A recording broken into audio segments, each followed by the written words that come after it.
Live on a Monday afternoon, it's Utah Grizzlies hockey, as it's a rubber match of a three-game series between the Grizzlies and the Idaho Steelheads. Hi, everybody. Welcome to Utah Grizzlies hockey. I'm Tyson Whiting, joined by Guy Carenza, and it should be a fun evening of hockey as the Grizzlies take on the Steelheads. Now, Friday night, the Grizzlies got a 5-3 victory as the Rooster Jordan Martell scored 2 third-period goals. On Saturday, Idaho got a little bit of revenge as they won 4-0 as they outshot the Grizzlies 38-22, and Remy Poirier got a 22-save shutout. Garrett Metcalf and net stopped 34 of 38.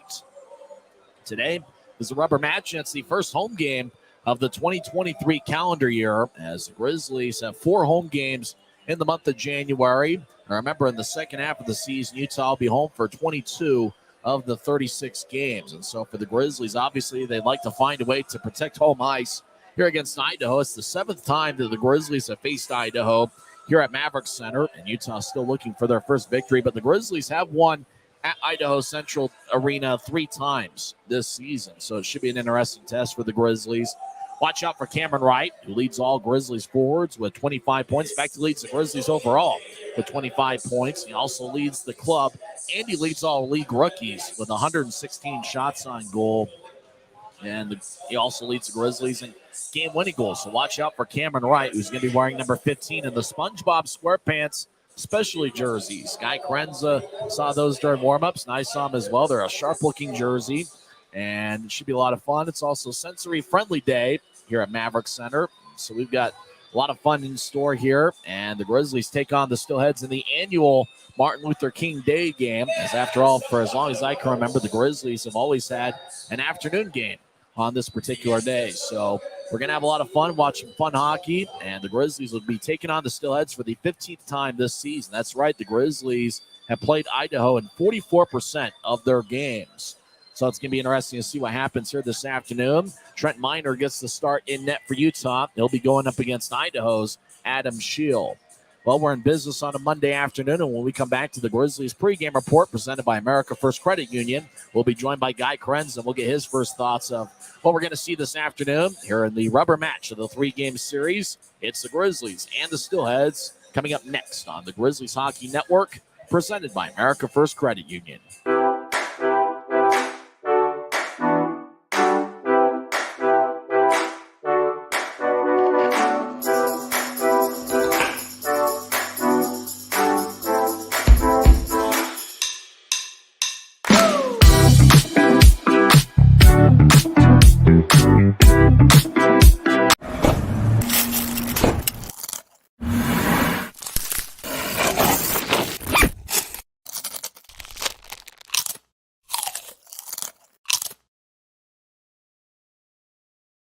When you pay with the Nitro card at Maverick, you always save 10 cents or more on fuel every gallon, every day. And you could save a whole lot more thanks to Nitro Best Price. Pick up a Nitro card and upgrade your Adventure Club account. Maverick's new bean-to-cup machines always deliver a freshly ground cup of coffee on demand, so you can enjoy any of our premium roasts at their best, day or night, hot or iced. Enjoy a fresh cup today. Welcome back to the Utah Grizzlies pregame show presented by America First Credit Union. I'm Tyson Whiting here with Guy Carenza as we're hanging out here high top section 114. And we got a good afternoon for hockey, guys. After all, it's SpongeBob SquarePants themed jerseys. It's sensory friendly day. And for the Grizzlies, they can win 2 out of 3 games in this series. The two-city 3-game series. After all, the Grizzlies split 2 games in Boise last weekend. And Guy, I think the thought from the Grizzlies' perspective is that they play a little bit more like they did Friday, where they were really attacking and playing a quick north-south game, and that they're able, that they can find a way to have some success today. Yeah, Tyson and I agree. The Grizzlies have a chance to do something today that nobody has really done this season. That's win a series against the Idaho Steelheads. You're right, they split in Boise, had a really good performance on Friday, and they have a chance here with a great Maverick Center crowd, the first time in 2023, to win a series against the Steelheads. So I think the key for the Grizzlies here is this game's going to be a chess match, I feel like. And these teams are very familiar with each other. They've seen a lot of each other over the last couple months to start the season. And so for the Grizzlies, it's can you find a way to work around that? Because I think both teams are very good at anticipating what each other's going to do. I think the Grizzlies need to find a way to anticipate what Idaho is going to do in the neutral zone, in turn create some turnovers, and make it really tough for them to enter their zone and get a forecheck going. It does sound like from the Idaho perspective that the one thing they want to make sure they do is they want to kill penalties. The Grizzlies on Friday night went 3 for 3 on the power play. Now on Saturday night, the Grizzlies were 0 for 2. And I think if you look at the last 5 games, the Grizzlies power play is 8 for 17. The Grizzlies penalty kills also been pretty good as well over the last 6 games. They're 22 for their last 23. And so the Grizzlies really have found a formula that works not only on the power play, but the penalty kill. The real question for the Grizzlies, can they find a way to generate some offense 5-on-5? Because after all, if the officials are going to let them play today, the majority of the game is probably going to be played 5-on-5. Yeah, Tyson, and it seems like special teams have been a big factor for the Grizzlies over the last couple of weeks. But you're right. I think there's a good chance the officials just let them play. That seems like what the memo was on Saturday. And I know Everett Sheen and Ryan Kanasowicz want to play a clean game and keep guys out of the penalty box. You also have to think about keeping the emotions in check. And when I say that, I talk about what happened with Vladislav Mikalchuk last weekend, or I guess it was Saturday. So I guess it's the same weekend. If you consider Monday a part of the weekend with the holiday and all. But you consider what happened with the hit with him and Walker. And you got to think that somebody's going to come out here and try and set the tone for the Grizzlies and maybe go out and kind of avenge their teammate. I think that's fine. I'm all for that. But you got to keep the emotions in check and stay out of the penalty box if you want to win this game. It does sound like the update on Mikalchuk is not bad. It does sound like he didn't break anything. They haven't ruled him out for him to play the rest of this season. So it's not a season-ending injury, it sounds like, for Mikalchuk. It's more lower body. But it does seem like he'll be out of the lineup for a while. He's being checked out once again today, and just to see kind of the extent of things. But it does seem like there was rumors out there that he was they had a broken femur. It was the main rumor out there. It seems like it's better than that. And Mikalchuk obviously is banged up and he'll miss some time, but it's not a big time. It could have been worse than what it really turned out to be. It seems like. Yeah, and I think that's probably the best case scenario.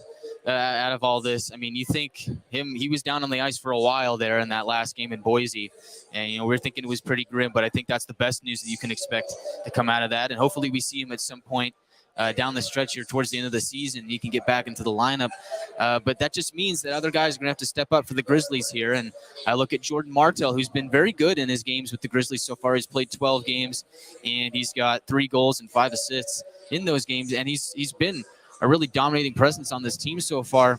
So I think that's one guy you can watch out for. And Cameron Wright's somebody else. And you think about the month of January, the Grizzlies have played 5 games. It's the 6th game for the Grizzlies in the month of January. And Cameron Wright's got 6 points in those games. He's got 22 shots over his last 5 games. But you think about it, he didn't have a single shot on Saturday. So I think Idaho has really tailored their defensive game plan towards making sure that they don't let Wright get open, let him get any shots off. They want to let some of the secondary scorers beat them. They want to make sure that they take away Wright. And after all, when you played a team 15 times, you can really tailor your defensive game plan towards making sure a couple guys don't beat you. And after all, it doesn't seem like Domowski has done a whole lot against the Grizzlies, and so Utah's done a good job kind of bottling him up. I think for the Grizzlies, you'd like to see if you can break Cameron Wright free. The other couple players who have looked really good in January, you mentioned Jordan Martell has got 5 points in 5 games in January. Keaton Jamison also has 5 points in 5 games in January. And you think about Dylan Fitz, he's got 3 goals in his last 4 games. Watch out for those forwards for the Grizzlies here this afternoon. Yeah, those guys have done a good job of stepping up and really finding their role on this Grizzlies team. I think earlier on in the season we talked about this team coming into their own and finding out, and each player just kind of finding their role on this team. I think we're starting to see that from Jordan Martell, Fitz. You mentioned guys like that. Wright has found his way. And so I think if this team can really come together and really start to gel, they can start scoring 5-on-5 and then really make a playoff push here down the stretch. But you talk about Domowski, and that's a guy that's really dangerous. And the Grizzlies have done a good job of neutralizing him so far. Coming to this game, he's got 2 goals and 4 assists in his last 5 games. It seems like he's always a factor. He's a point-per-game player. If you're the Grizzlies, you want to neutralize Domowski, but they've got so many other good scorers that really I think it's going to be, if the Grizzlies want to win, they're going to have to play a tight defensive effort. That's really been one of the things that Idaho has done such a good job of, is they've gotten production from their third line. You think about Saturday, Svanenberg's with a goal. Willie Nerm had 2 goals. And Jack Becker, this season he's got 7 goals, but 6 of them are against the Grizzlies. And that's where Idaho can be dangerous, is that, on any given night, anybody steps up for them. And I think for the Grizzlies, I think we've seen that at times where guys have stepped up. I can almost see Cam Strong having a good game. After all, he was the guy that fought Zach Walker on Saturday. Now, kind of a subplot to this game, Walker is in the lineup for Idaho. So, we'll see if anything happens. Casey Johnson was served a one-game suspension on Saturday. However, he's not in the Idaho lineup. Dawson Bardo, who missed each of the first 2 games of this series, he was not in the lineup on Friday and Saturday. Bardo is in the Idaho lineup this afternoon. So Idaho's going with 11 forwards and 6 defensemen, and it'll be interesting to see if the Grizzlies can have some success against Adam Scheel, who will be the starting goaltender for Idaho. And I'm really looking forward to seeing what Trent Miner is able to do this afternoon, because in his last appearance against Rapid City, I thought he did a great job of keeping the Grizzlies in the game. He made some outstanding saves. You think about the first period goal. I don't really remember the details, but I remember that there wasn't a soft goal allowed by Miner in his last appearance. The third period goal was a 5-on-3. And so I think Trent Miner is somebody to watch out for today, because he could end up having a pretty good appearance. Yeah, I agree with that. Trent Miner was really good in his last appearance in Rapid City. It's unfortunate that the Grizzlies lost that game in overtime, but really Trent played a fantastic game. And you want to talk about robbery, is Trent committed robbery down over there, and then the league robbed him for not giving him save of the week. Because really he had 2 great, outstanding saves that I thought for sure would be the highlight there, but apparently that wasn't the case. But Trent played fantastic, and I really feel like that could be a turning point for him in the season. You think about how the first half of the season went, and it's probably not the way he would have wanted it to go, but that's a game like that where you can build upon that and really get things rolling, a lot of momentum. I think we could see a lot better performances coming forward from Trent Miner. Well, here's your pick to click this afternoon. It looks like a couple people have already gone with Joey Colatarchi and Dakota Raby, and looks like Nadine Hellwell's picked Kyle Pouncey and Joey Colatarchi, a combination of the two. Lorraine's got Tyler Penner. I'm going to go with Jordan Martell, the Rooster. Jordan, don't call me Johnny Martell, who's played pretty well as of late. And after all, he was Friday's hero with the game-winning goal, 9-11 into the third period. Who's your pick to click? I'm going to go with the popular opinion. I'm going to go with Joey Colatarchi. This is a guy that doesn't have a point all season long, and he's finally getting back into the lineup.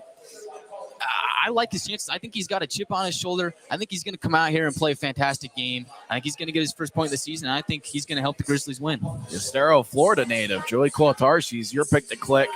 I am going with Jordan Martell. Make sure to go to the Grizzlies live chat on the YouTube feed and make your pick to click, because Stu's going to be the player of the game for the Grizzlies this afternoon. We'll talk with Guy throughout the broadcast as I'm trying to conserve a little bit of voice and energy here this afternoon. And when we come back to the Grizzlies pregame report presented by America First Credit Union, we'll give you the starting lineups for both teams. This is the Grizzlies pregame show presented by America First Credit Union. If you're out driving and something happens to your car, truck, or even wheelchair, and you end up stuck at a rail crossing, it's going to be okay. Don't panic. Here's what you do. Get out if you can and look for this blue sign on the metal pole. Call the number on the blue sign, and when they answer, tell them the crossing number. The number is right here. This tells them the exact location of the crossing. This is the fastest way to get trains stopped before coming through the crossing. Look for the blue. It helps you. I live for my next goal. Whether it's another pick six or another step forward in life, I wouldn't be who I am without the drive to reach it. And I wouldn't be where I am without my team. Everyone on and off the field who supports me and believes in my dreams as much as I do. Whatever your goals are, surround yourself with people who are going to help you reach toward them. Like my friends at America First, and see where life takes you. Welcome to the Maverick Center as the Grizzlies take on the Idaho Steelheads. Face-off is a few minutes from now. Let's get to the starting lineups for both teams. First, for the visiting Idaho Steelheads, who have a record of 28-5-0-1 this season. They are led by Everett Sheen as their head coach and director of hockey operations. His assistant is Keenan Kelly. Starting in net for the Steelheads is Adam Scheel, who got the start on Friday night, and he got the loss. His record is 10-3 on the season. He's got one shutout with a 2.17 goals against average and .926 save percentage. Scheel is 6'3" and 192 pounds. He'll be wearing number 35. His backup is Remy Poirier, who's got two shutouts this season, and both of them have come against the Grizzlies as he stopped all 22 shots he saw on Saturday night, which was a little bit less than 48 hours ago. Starting defensive pairing for the Steelheads, Matt Register, who's a plus 40 this season in 32 games. He's got 6 goals and 23 assists. He'll be paired up with Cody Heiskanen, who's got 12 assists in 23 games. Heiskanen has a plus 27 rating. 6 defensemen for Idaho tonight. We mentioned Register and Heiskanen. They're also going to have Dawson Bardo, first time he's appeared in this series. Patrick Kovla has 29 points in 32 games. Owen Hedrick has 30 points in 29 games. And Nick Canati has 5 points in 22 games. The starting defensive pairing is Matt Register and Cody Heiskanen. Starting forwards are Jade Miller, Jack Becker, and Willie Nierum. Nierum had 2 goals on Saturday night, and he's had some success against the Grizzlies in the past. We mentioned Jack Becker has 7 goals this season. 6 of them are against the Grizzlies. The Steelheads' leading scorer this year is Ryan Domowski, who's got 16 goals and 24 assists this season. Now for the homestanding Utah Grizzlies wearing the SpongeBob SquarePants themed jerseys. And let's take a look on the YouTube feed as to what those jerseys look like. It's a kind of purple jersey with yellow numbers, yellow pineapple on the shoulders and the arms. And it's a pretty good look. I think they're pretty sharp. I like them. It's a good look, the SpongeBob SquarePants themed jerseys. We showed you what they looked like on Saturday night in the second game of the series on the YouTube feed. As the starting lineup announced by Chris Hagan on the Maverick Center ice. In net for Utah is going to be Trent Miner, who's got a record of 3-10-1 this season. With 1 shutout, he has a 3.41 goals against average and an .896 save percentage. Miner is 6'1" and 198 pounds. Grisby being introduced to the center ice crowd. He's waving the Grizzlies flag as Miner gets introduced by the crowd here at Maverick Center. Starting defensive pairing for the Grizzlies, number 10, James Shearer, who had 1 goal and 1 assist on Friday night. Shearer had 3 goals in 13 games last season. He's the former Brandon Wheat Kings captain. The other defenseman is Andrew Nilsson, the Grizzlies All-Star representative. Nilsson, though, is playing for the Grizzlies because the All-Star game is tonight, and after all, the Grizzlies play a game today. So Nilsson is in the uniform of the Grizzlies and not at the All-Star game. So starting defensive pairing is Shearer and Nilsson. Taryn Pfizer is one starting forward. He is tied for the Grizzlies team lead with 9 goals this season. Tyler Penner, the Grizzlies Iron Man, is making his 106th consecutive appearance. He played in all 72 games last year, and he is now appearing in all 34 games this year.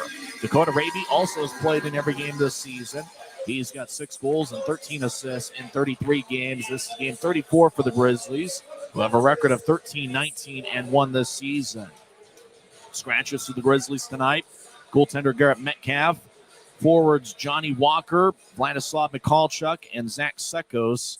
All 3 of those guys out with injuries. Bryson Martin is going to come back to the lineup soon, but he's still out for Utah, and Jordan Stone is out of the Grizzlies lineup. And the update on Mikalchuk is a little bit better than what appeared on Saturday. He has not been ruled out for the rest of the season, so we might see Mikalchuk back, although he is going to be out of the lineup for a while. When we come back in 90 seconds, we'll have face-off here at Maverick Center. It's the Grizzlies and the Steelheads coming up next on the Grizzlies Hockey Network. If you're out driving and something happens to your car, truck, or even wheelchair, and you end up stuck at a rail crossing, it's going to be okay.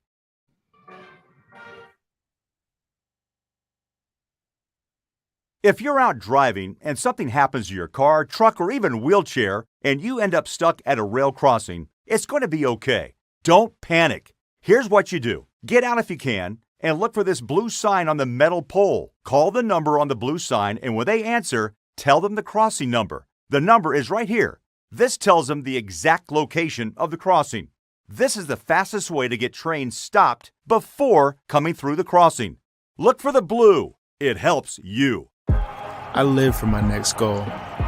Whether it's another pick six or another step forward in life, I wouldn't be who I am without the drive to reach it. And I wouldn't be where I am without my team. Everyone on and off the field who supports me and believes in my dreams as much as I do. Whatever your goals are, surround yourself with people who are going to help you reach toward them. Like my friends at America First, and see where life takes you.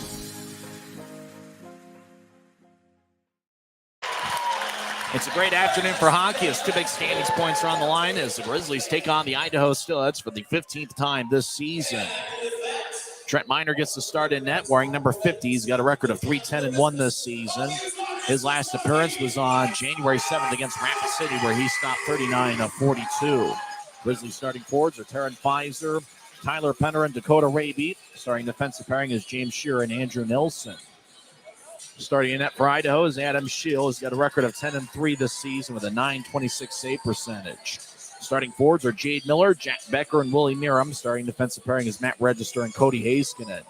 Fans still filing in here on a Monday afternoon. A 3 o'clock start. The day games usually started at 1 o'clock, but this season they are at 3 o'clock, and the Grizzlies need to get off to a fast start here this afternoon. Yeah, Tyson, I think that's the biggest key for the Grizzlies so far is to establish a dominant forecheck to start this game. That's something that Idaho does really, really well. So if you can catch them off guard, establish your forecheck to begin, and get the first goal, that would be huge for the Grizzlies. Referee tonight is Dominic Cadieu. He was the same referee that was in the first 2 games of this series. Penner will take the face-off against Jack Becker. As the puck is waiting for the referee to drop it. He does, and we're underway. Grizzlies skate from right to left as we see it from high top section 114. Idaho skating from left to right as Nilsson will throw it out to neutral ice. It ricochets off the near boards. Cody Heiskanen skates back into his own zone to get the puck as he'll feed it across to Matt Register. Now to neutral ice for Jade Miller, who crosses the center red line and dumps it in. As Shearer skates behind the Grizzlies net, and he'll toss it towards the near side. As it hits off a Raby who gets it. He'll toss it ahead to Penner, who dips it over towards Nilsson. Nilsson pass ahead. It's taken away by Heiskanen. Willie Miram from center ice gets hit by Raby. As Miller nudges ahead to Becker. Neutral ice will dump it in as it bounces off the America First Credit Union side. Shearer throws it out to center ice looking for Raby and Penner. Poked away by Register as it goes back towards Nilsson. Andrew, the All-Star representative, but's playing for the Grizzlies instead of the All-Stars as Raby gains the blue line and dumps it in as Fitz will feed it over to the corner for Keaton Jamison. Jamison skates towards Aaron Tho. Trying to get it back to Tho. It's picked off by Idaho's Jordan Kawaguchi. He'll throw it from one blue line to the other. Grizzlies get it back. Victor Bartley on the ice. Aaron Tho throws the center as it taps off the stick of Keaton Jamison. Goes deep into the Steelhead zone as Patrick Kudla collides along the end wall with Jamison as the whistle blows. 18:46 left in the first, still no score. Neither team has taken a shot yet as the Grizzlies in their SpongeBob SquarePants themed jerseys. I got a fun fact about Victor Bartley a little bit later on in the program that I've been dying to tell people as it's All-Star Day. The ECHL All-Star game is tonight. But Andrew Nilsson, who was selected to the All-Star game, is playing here. Everett Sheen, the Idaho coach, was going to coach the Western Conference, but obviously they got a game today. So he's coaching the Steelheads, and Jason Payne of Cincinnati is coaching the Western Conference. Off the draw, right wing shot saved by Shield. That's the first shot of the game as Idaho crosses center ice, and Colton Keller dumps it in and bounces off the Chartway sign over in the far corner as the Steelheads. Kudla across to Hedrick. He'll take a right wing shot. Glove saved by Miner. And Trent holds on. 18:28 left in the first. Both teams have taken a shot. Carson, you mentioned Victor Bartley. I think if you're going to get any jersey out of all of these jerseys here, which are up for auction, I put the link in the description on the YouTube feed. I think you got to think Victor Bartley's one that you wouldn't get. I mean, he played in the NHL. 121 NHL games, most of them with the Nashville Predators. Also played in a few games with Montreal. That would certainly be a popular jersey to get. As the Grizzlies win the draw, as Dylan Fitz throws to neutralize, bouncing puck to the Idaho line. Patrick Kudla nudges it ahead. Now to center ice. Colton Keller with a right-wing pass for White. He gets poked away by Corey Thomas. Now taking it is Fitz, who moves it ahead to Cameron Wright. Across to Cam Strong, who skates along the far goal line, takes a shot. Saved by Shield. And it looks like Idaho's covered up. 18:07 left in the first, but that's one of the things I like about Cam Strong. He plays a north-south game, and he's somebody that's really good in the transition game for Utah. Yeah, Tyson, I agree with that. I really like that play from Cam Strong to start this game. It's to just drive the net. You get pucks on Shield, get something good early, and really just provide like a dominant force to start the game. Christian Simeone out in the left wing. Draw taken by, Jordan Martell's also on the right side. Face-off taken by Cam Strong, but this one's won by Idaho as the Steelheads skate around their net. They'll throw it out to neutral. Simeone gets it. He'll feed it across to Andrew Nilsson, who's out there along with James Shearer today. Puck bounces off of Cam Strong. Left wing shot saved by Miner. As Nilsson tried to throw a cross-ice pass, it was picked off by Domowski in the left wing. who took the shot, but Trent Miner makes the save. And for Ryan Domowski, he's got 40 points this season. He actually had a 5-goal game against the Grizzlies this year. Domowski against the Grizzlies in 14 games has 14 points, 5 goals and 9 assists, which is interesting when you consider that, for the most part, you'd think he'd be quiet, but he's a point a game against the Grizzlies this year. As Utah wins the draw, Raby will throw it to the right side. Shot goes around the boards. As it goes back to the near side, James Shearer will pitch it back to the corner. It bounces off of Penner's stick. Now Idaho will nudge it ahead as the Steelheads carry it out of the zone. Jonas Vandenbergs crosses center ice, and he'll dump it in. As James Shearer chases after it, he gets over to Nielsen on the far side. Now to Taryn Pfizer. As Pfizer feeds it across to Shearer. Shearer, left wing, crosses center ice. Now bouncing off the glass. Shield in the crease will feed it back towards the near corner as puck ends up back towards Nick Canati as puck rolls back to the right side, far side. Pfizer still in the offensive zone, gets to Penner. Penner around the net, around Nick Canati. Now goes back to the far side. Heiskanen over towards number 11, Justin Ducharme, and the Steelheads get it back to Canati, still in his own zone. Canati around the net, over to Heiskanen. As Heiskanen back behind his net as Steelheads over to the far side. Feed it across to Jack Becker, across the center ice. He gets it poked away by Jamison, who crosses center ice. Jamison feeds to the left side for Wright. Wright looks to center. It's picked up by Jack Becker. Becker crosses center ice and dumps it in. Becker chases after it. Zach Walker and Zane Franklin on the ice as well, as Franklin gets hit in the right back by Wright. Wright moves it ahead as it goes to neutral ice. As Jamison drops off for Bartley at center ice, he'll take a shot, and it's gloved by Shield. It looks like Shield will just hold on to it as the whistle is late to blow. As the Grizzlies are going to get an offensive zone draw with 16-18 left in the first. I really like this start to the game for the Grizzlies, Tyson. I think they're getting shots on Shield, and they haven't let the Steelheads start their forecheck and really establish things offensively. I think this benefits the Grizzlies going forward. Draw is going to be in the left circle. We're just underway. Grizzlies have taken 3 shots, and Idaho's taken 2. Draw goes out to center ice after Utah wins it. Connor McDonald will wrap it around the wall. Now Idaho feeds it back to the far side. Cut off in the right point by McDonald. He fires towards the net, and it's blocked away. As it goes to the left side as Corey Thomas skates towards the near corner. As Thomas around back towards the corner as Utah battles. As Thomas gets the puck just outside the left circle. Now goes back to the corner and around towards Idaho. Owen Hedrick will bounce off the boards. Cole Tarchi, right wing shot, saved by Shield. Cole Tarchi was a popular pick to click, and it seems like he's back in the lineup after not playing Friday or Saturday. He gets a good look there from the right wing. Yeah, it seems like he's jumping to start this game, and really, the Grizzlies are going to need a full team effort if they want to win this game here. So I like that shot there from Cole Tarchi. Draws give me the right circle. Apparently they're not picking us up on Flow Sports. We'll work on it, I guess. There's only so much we can do from high top section 114. As the draw goes between the Grizzlies defenseman, Andrew Nilsson back in their own zone. As Nilsson now skates over in front of Trent Miner. Now feed it to the near side for Shearer. Shearer back to Nilsson, who's behind Utah's net. As Nilsson surveys, as he'll feed it off the near boards, picked off by Dawson Bardo. Bardo will lift it in the air. It's gloved by Miner, and he'll give way to Nilsson. As Andrew back behind his net. Now he feeds over to the far side. Grizzlies move it ahead. Tyler Penner has it go past him. And Colton Keller tried to dump it in. He'll bounce off the far glass. It stays at neutral ice. It looked like he hit the inside of the glass right there at the Grizzlies bench. So the whistle blows with 15:09 left in the first. As backup goaltender Lucas Breek was in the area.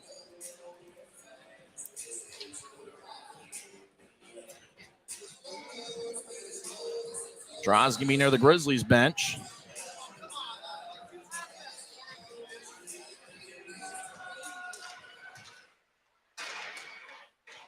As Grizz out to neutral ice, will carry it in as Cameron Wright gets spun around by Register, takes a shot and it goes wide. As Grizzlies right wing fire towards the net, Idaho blocks it. As Matt Register back in his own zone, will get it across to Heiskanen. Heiskanen still looking for his first goal of the season over to Jade Miller, moves it ahead. It goes into the Grizzlies zone. Victor Bartley gets it. He'll feed it across as Grizzlies. I think that's Kyle Pouncey gets to neutral ice. Pouncey crosses center and dumps it in. Pouncey getting around a couple Steelheads, but it's taken back by Heiskanen as he gets hit by Pouncey. Now Heiskanen pushes Pouncey along the glass, taking it's Willie Nierum, who's got good size. Nierum crosses center. Now right wing gains the line, skates along the boards. He'll fire it off the end wall, and it goes back to Dylan Fitz, who pitches it back to the other side. Grizzlies chase after it. Cameron Wright gets it. Wright, the former Denver University product, also played 4 years at Bowling Green. Grizzlies lift it high into the air. Register gloves it. Utah makes a line change. Just about 6 minutes into this game, Utah lead, or still no score. Utah leads the shot count 4-3. As Cody Heiskanen gains center ice and dumps it in. No, he didn't gain center ice, says the linesman. And icing is on the Steelheads with 14:03 left in the first. Tyson, we talked about the Grizzlies needing to establish a forecheck earlier in this game. They've done that, and they've also done a really good job of slowing the Steelheads down in the neutral zone. We're seeing a lot of physicality in the neutral zone, which is not good for the Steelheads as they like to play with a lot of speed. So really good start here from the Grizzlies. Draw's going to be at center ice. Cam Strong will take the draw. He played for South Carolina last year, where he was a teammate of Idaho's Jade Miller. As the draw won by Idaho, Owen Hedrick leads Idaho defenseman to 30 points this season. They'll feed it across to Cudlip. Head to A.J. White, the former Grizzly. White, the Idaho captain, has been a long time Steelhead. He might have his jersey retired there someday as Hedrick gets it across. Now Cudlip back to White. He crosses center ice, right wing, dumps it in. Ducharme with great speed chases after it, but goes towards the far boards as Idaho to the left circle. Kawaguchi feeds it up top to Cudlip. He'll take a shot. Oh, got redirected, but goes wide. Taken by White. He throws it up top to Hedrick. He'll take a shot. Oh, got redirected again, and once again it goes wide. Kawaguchi over to Hedrick. One-timer to stick breaks. As Kawaguchi, right wing, takes a shot that goes wide as Hedrick will have to skate towards the beast to get a new stick. As over towards the far side, Idaho's Cudlip over to Ducharme. Ducharme gets it taken away. Good job by Jordan Martell. He skated towards the blue line, lost the puck. Idaho still in the offensive zone as Cudlip tries to drop it across, taken away by Simeone. We'll throw it around the boards to Connor McDonald, who gets it back to Corey Thomas in the near corner. 7 minutes in, still no score. Pass ahead towards Simeone, and it's incomplete as it goes deep towards the Idaho zone, across the goal line, and icing is on Utah. 12:53 left here in the first. Utah still leads the shot count 4-3, and guy, you kind of see both teams because they've seen each other so much, really anticipate plays so well. Yeah, this is something that we usually see at the beginning of a series where you see that feeling out process type of thing. I think we got the same similar type of thing here, but it's more of a defensive chess match, if anything, as each team is really good at anticipating what the other team is going to do. Utah wins the draw. Connor McDonald throws it past Nick Canati, and that's going to be icing on the Grizzlies again. And I really noticed it Saturday when Idaho was on the power play, where Idaho worked the same play twice, and Utah both times knew where the puck was going to be. Yeah, I mean, it's just a really good game plan from both coaches. Is they've seen each other so many times this year, is that they're really familiar with the other guy's strategies. And so I think that goes into the game plan. And what we're seeing here is a really strong defensive battle to start the game. Right wing draw. Tyler Penner will take it against Ryan Domowski. As the faceoff won by Idaho, as Spanenberg skates around the net, being shadowed by Corey Thomas. Those guys were teammates towards the end of last season for the Steelheads. As Zane Franklin throws up top to Bardo. Now across to Canati. He'll take a lefty shot and goes wide. As Domowski fired towards the net, he got poked away by Penner. Now goes back to Spanenberg, so I don't think he actually played for Idaho last year, but he was a teammate of Corey Thomas's in training camp. As Domowski over around McDonald and Thomas. Domowski gets a poke towards Spanenberg, so he feeds it up top to Dawson Bardo. He'll throw a right wing pass out to Nick Canati, who quickly skates towards his right. Canati now to the right circle with great speed. He'll stop near the corner. He'll get it up top to Bardo, who will skate towards the right side. He'll bounce it off the glass. Franklin behind the net gets taken away by Corey Thomas. Thomas has played good hockey for Utah. There's Weiser. Skates out to neutral ice, makes a spin move around Becker. Weiser gains the line, gets it poked away by Canati. Those guys collide. Spanenberg lifts it into the air looking for Nierum. Taken away off the body of Shearer. Goes back to Dawson Bardo. Will skate into his own zone as Bardo being shadowed by Cameron Wright. Wright and Bardo collide along the near boards, but Bardo's able to move it ahead. Jack Becker crosses center ice and dumps it in and bounced out the American First Credit Union sign as Nielsen got spun around Utah's net. Now Becker with a shot saved by Minor. Goes back over to the right point. Heiskanen will fire it off the boards. It hits the side of the net and rolls to the far corner. Becker skates towards the left point. Gets to register in the high slot. He'll chip it off the near boards for Heiskanen. Heiskanen collides with Dylan Fitz. Fitz trying to box him out. Wright gets the puck, moves ahead to Jamison. Now across to Shearer, across the center ice, and he'll dump it in. Grizzlies towards the end of their shift as Bartley will enter the ice and so too will Aaron Tho. Tho played a little bit of forward for the Grizzlies last Saturday in the third period. Tho gets the puck near Utah's bench. He'll move it ahead to Cameron Wright. Wright skates back towards his own zone. Now the puck ends up with Tho. He feeds it across to Bartley. As Bartley back in the near circle of the Grizzly zone, he surveys. Now he feeds it ahead as Dylan Fitz will cross center ice, and they'll chip it in as it bounces off the corner. Kulitarchi and Pouncey chasing after it, but it goes to Kawaguchi.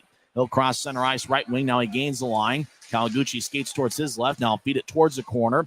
It bounced off the wall. Kawaguchi and A.J. White skate over there. White collides with Tho. White fires towards the net. It kicks off of Miner's skate and a stick, and the Grizzlies get it back.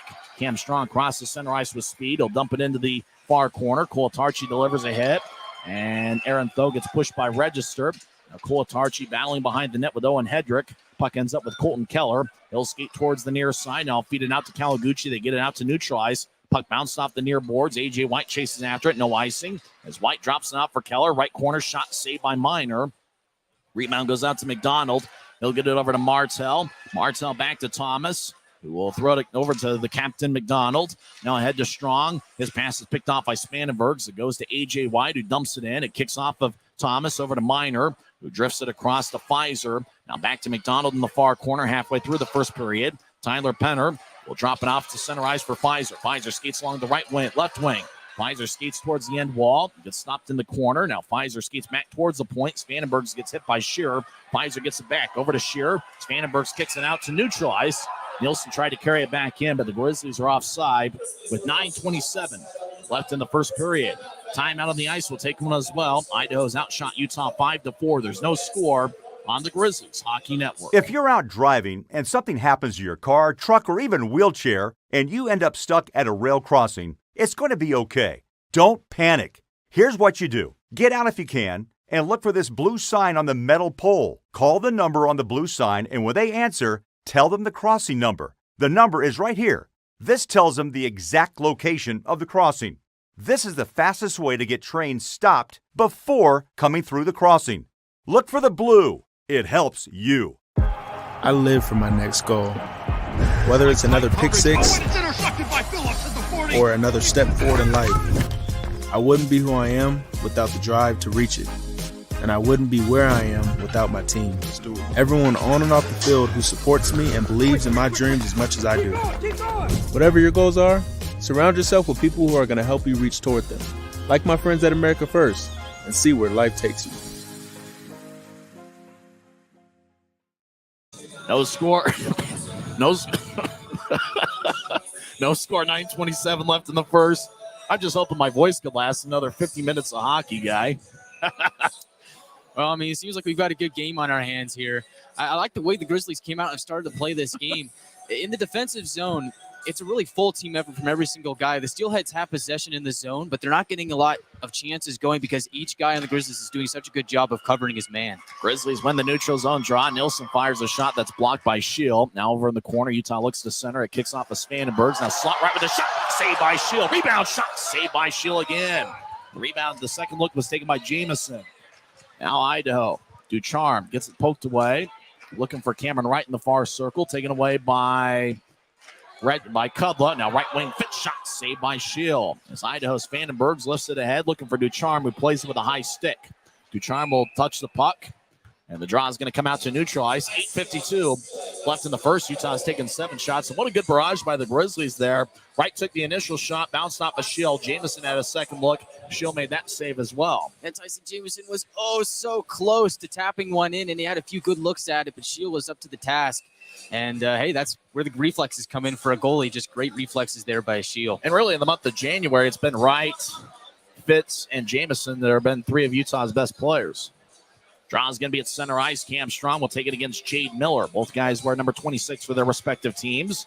Draw won by Idaho. Nick Canati at the Idaho line as he'll get it across to Bardo, who's in the Idaho zone. Bardo keeps the puck at neutralize. He'll bounce it off of Franklin as Bartley and Jade Miller collide. Cam Strong gets it, and Strong avoids a check of Wright.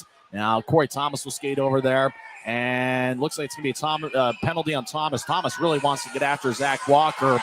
I think it's as much for what happened on Saturday in the third period as it is anything here today. Well, we talked about this in the pregame, Tyson. We knew that there was going to be a target on Walker's back. I'm not opposed to a guy going out there and setting the tone with a fight or something, but this right here, you don't want to take a penalty doing that. Now, Corey Thomas is having some words with Zach Walker, and like I said, it's as much to do. And then it looked like Zach Walker really wanted to light up Cam Strong there, and Strong just kind of avoided Walker's hits. And, you think about a guy like Zach Walker. He is very strong. He's somebody that's 6'1", 210. That's a well-built 210. And so he's going to throw his body around, and he has, it seems like, for the last year and a half in a Steelheads uniform. And so, for the Grizzlies, I think Corey Thomas wanted to let Zach Walker know that, hey, we know what happened on Saturday. We know our teammate's injured. I think he just wanted to make sure that he let Walker know that he was there. And I think Corey Thomas, being probably the biggest of all the Grizzlies at 6'5", and 215 pounds, was gonna try to set a tone there early in the game. As Thomas gets 2 minutes for cross-checking, time of penalty 11:26 into the first period as he's in the Rogers and Russell Legal Solutions holding cell. Draw one by McDonald in the left corner, one by the Grizzlies. McDonald in the left corner. Jamison's the one that took the face off. Now Idaho gets it. As the Steelheads on the power play, Justin Ducharme on the right side. As he's just outside the circle, he'll get it up top for Register. Register with a lefty shot. Kick saved by Minor. Rebound goes out to the right side. And the Grizzlies, Keaton Jamison clears it out. Idaho's power play this season is 23.5%. The Grizzlies are 22 over their last 23 on the penalty kill. As Register gains center ice, he'll drop it back off for Ducharme. Ducharme crosses the Maverick center red line. He'll cross the blue line, left wing. He spins it around the boards. Vandenberg's on the right side, collides with Pfizer. Bartley gets it and clears it out. Adam Shield, wearing number 35, plays the puck behind his net. He'll feed it to Register, who corrals the pass from Shield. Register crosses center ice. He's being back checked by Wright over to Spanenberg's on the right side. Spanenberg's gains the line. He'll bounce it off the end boards. It glides towards the left point. As Ducharme gets it, they'll feed it up top for Hedrick. Now to Register on the right side, just outside the circle. Register gets to the near goal line for Domowski. Now back up top for Hedrick. Left wing pass to Ducharme across. It goes off the stick of Cameron Wright and flies off the protective netting. Good defensive play by Cameron Wright, and that's the anticipation of playing these guys so much. Ducharme throwing it across to Register, and Wright knew the play all along and got a stick in the way. Yeah, Tyson, you think about how good the Grizzlies' penalty kill has been over the last month or so. A large part of that is anticipating what the other team is going to do, but it's also blocking shots, something the Grizzlies do really well. Both teams make a line change. 49 seconds left in Idaho's first power play of the game. Still no score. 7:22 left in the first. Idaho wins the draw. Patrick Cudless skates towards the left circle. Gets it up top for Kawaguchi. Across to Keller. Right wing Keller just outside the circle. Now skate towards his left and feed it up top for Cudless. Cudless with a shot. Glove saved by Minor. Trenton holds on. 35 seconds left in the Idaho power play and 7:09 left in the first. Both teams have taken 7 shots here so far. Seems like Trent Minor is on his A game to start this game, Tyson, which I think is a really good sign to see. Trent Minor stopped 39 of 42 against Rapid City on January 7th, and he played really well in that game. Grizzlies ended up with a standing point. Jamison will take the draw against A.J. White. White was with the Grizzlies in the 2020-21 season, and Utah wins the draw. Connor McDonald clears it out. Less than 30 seconds left in Idaho's first power play of the game as the Grizzlies get some new skaters on the ice. Fits out there along with Bartley, Raby, and McDonald as the Steelheads skate into the offensive zone but get it taken away. Bartley ahead to Raby. Grizzlies have 3 shorthanded goals this season. Raby skates into the offensive zone. They'll drop it back off for center ice, taken by Willie Nerum as Raby is trying to hit Victor Bartley with a pass. Cudla across to Keller as he gets around Victor Bartley. Thomas is going to come out of the penalty box right now. And the Grizzlies are now 23 of their last 24 on the penalty kill. Patrick Cudla, left side, will roll it around the boards. They're still scoreless. Now big time hit. Corey Thomas delivers. And looks like an Idaho player. And it's Cudla who's slow to get up. Kawaguchi, right wing shot goes wide. As Cudla very slow to get to the bench. Idaho's got 6 guys on the ice. But no, it looked like the referee cut him some slack, though, as Cudla was skating towards the bench slowly. And Cudla's now off as Canati over to the right side will drop it off for Bardo. Bardo feeds it across to Zach Walker. Kicks off his skate and goes back over to Bardo. He'll let it go. Grizzlies take it.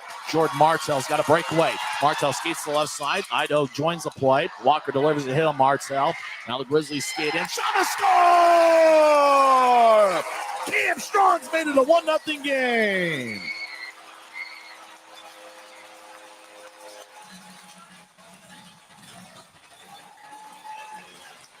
Strong gets his 5th goal of the season. As the Grizzlies get in the transition game, Martell skated into the zone. Then Idaho kind of trailed the play, caught up to him, pucking it up with Strong. As Martell got hit, then Strong on the right side skated towards the net and just kind of got it past Adam Shield. What a play by Cam Strong as Utah has drawn first blood here this afternoon. Tyson, this play happens all because of the speed of Jordan Martell. He's going to take the puck, use his speed to get into the center of the slot, and then he's going to get knocked away from the puck. And we talked about Cam Strong driving the net. That's what finishes off this play. Great 1-2 punch here from the Grizzlies. 5:48 left in the first period. There was a moment there when Cudley got blasted by Corey Thomas. He was skating slowly towards the bench, and if the referee wanted to call too many men, he could have, but he cut some slack knowing that Cudley was slow to get back to the bench. Yeah, Cudley took the full force of Corey Thomas, who's 6'5" and 215 pounds. I'm sure he's going to be feeling that for a while. The draw won by Idaho as Utah leads 1-0 on Cam Strong's 5th goal of the season. He's got 4 goals in his last 8 games. The assists go to the Rooster, Jordan Martell, his 12th assist of the season. That's the only assist that's going to be credited here. As at neutral ice near the Idaho bench, Ducharme gets taken down by Pfizer. Grizzlies over the line as Dakota Raby to the right side gets around Domowski. Raby avoids a check of register as Penner with a push. This game's starting to get really physical as Domowski up ahead. Though picks it off and throws it towards Raby, who gets pushed by Register. Domowski feeds it across to Haskin and he's in the near side. As we got 5:13 and counting left in the first, Utah leads 1-0. Puck bounces off the stick of Ducharme and goes deep into the Grizzlies zone as Aaron Tho gets hit by Ducharme. Penner gets it. They'll bounce it off the near boards. Grizzlies skate towards neutral ice. Raby gets held up by Keller as over towards the Utah line. A.J. White will carry it in. Taken away by Bartley, who throws it to center ice. Idaho resets as Matt Register back in his own zone. Will nudge it to neutral ice for A.J. White. He'll throw a right wing pass to Keller. It bounced off the boards. Keller didn't accept it. As Grizzlies cross center, Keaton Jamison gets around Register and he'll feed it off the far wing boards. Grizzlies make a change as Hedrick along the end wall gets over to White. Back to Hedrick in the near corner of the Steelhead zone. Across to Register. 4.5 minutes left in the first period as Utah leads 1-0. Grizz have outshot the Steelheads 8-7. White gets stripped up by Wright, no call. Nilsson fits in the far corner of Utah's zone. Back to Nilsson. Andrew will get it out to center ice. Grizzlies to the right wing. Cameron Wright gains the line. He'll take a shot. Blocker saved by Shield. As Grizzlies left side, Wright with a shot. Saved by Shield. And the whistle blows. I think there might be a penalty on the play. 4:08 left in the first period. As Utah leads 1-0. Doesn't look like there's any penalty, but Utah leads 1-0 on Cam Strong's 5th of the year on the Grizzlies Hockey Network.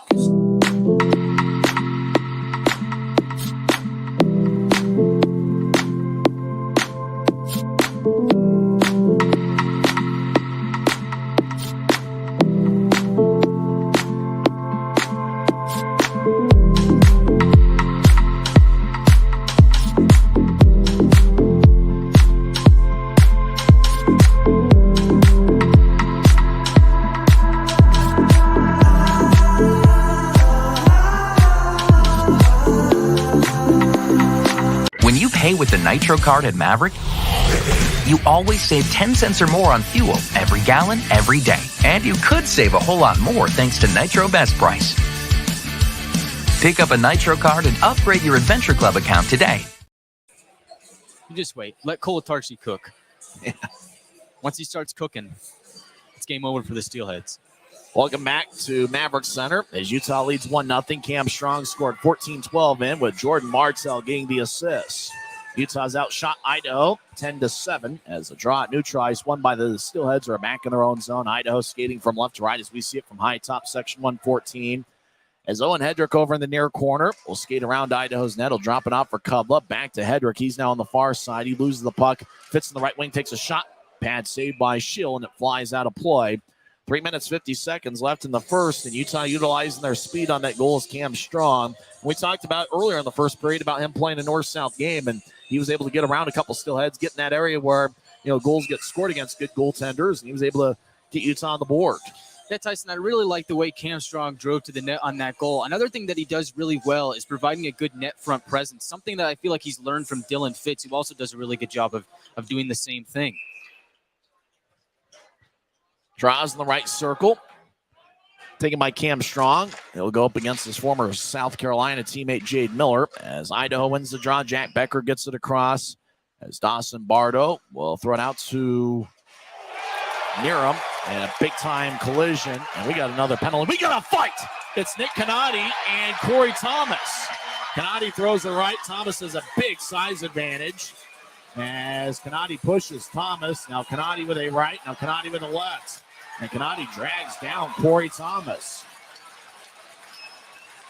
Well, you could tell against his former team that Corey Thomas wants to set a physical tone, and he has.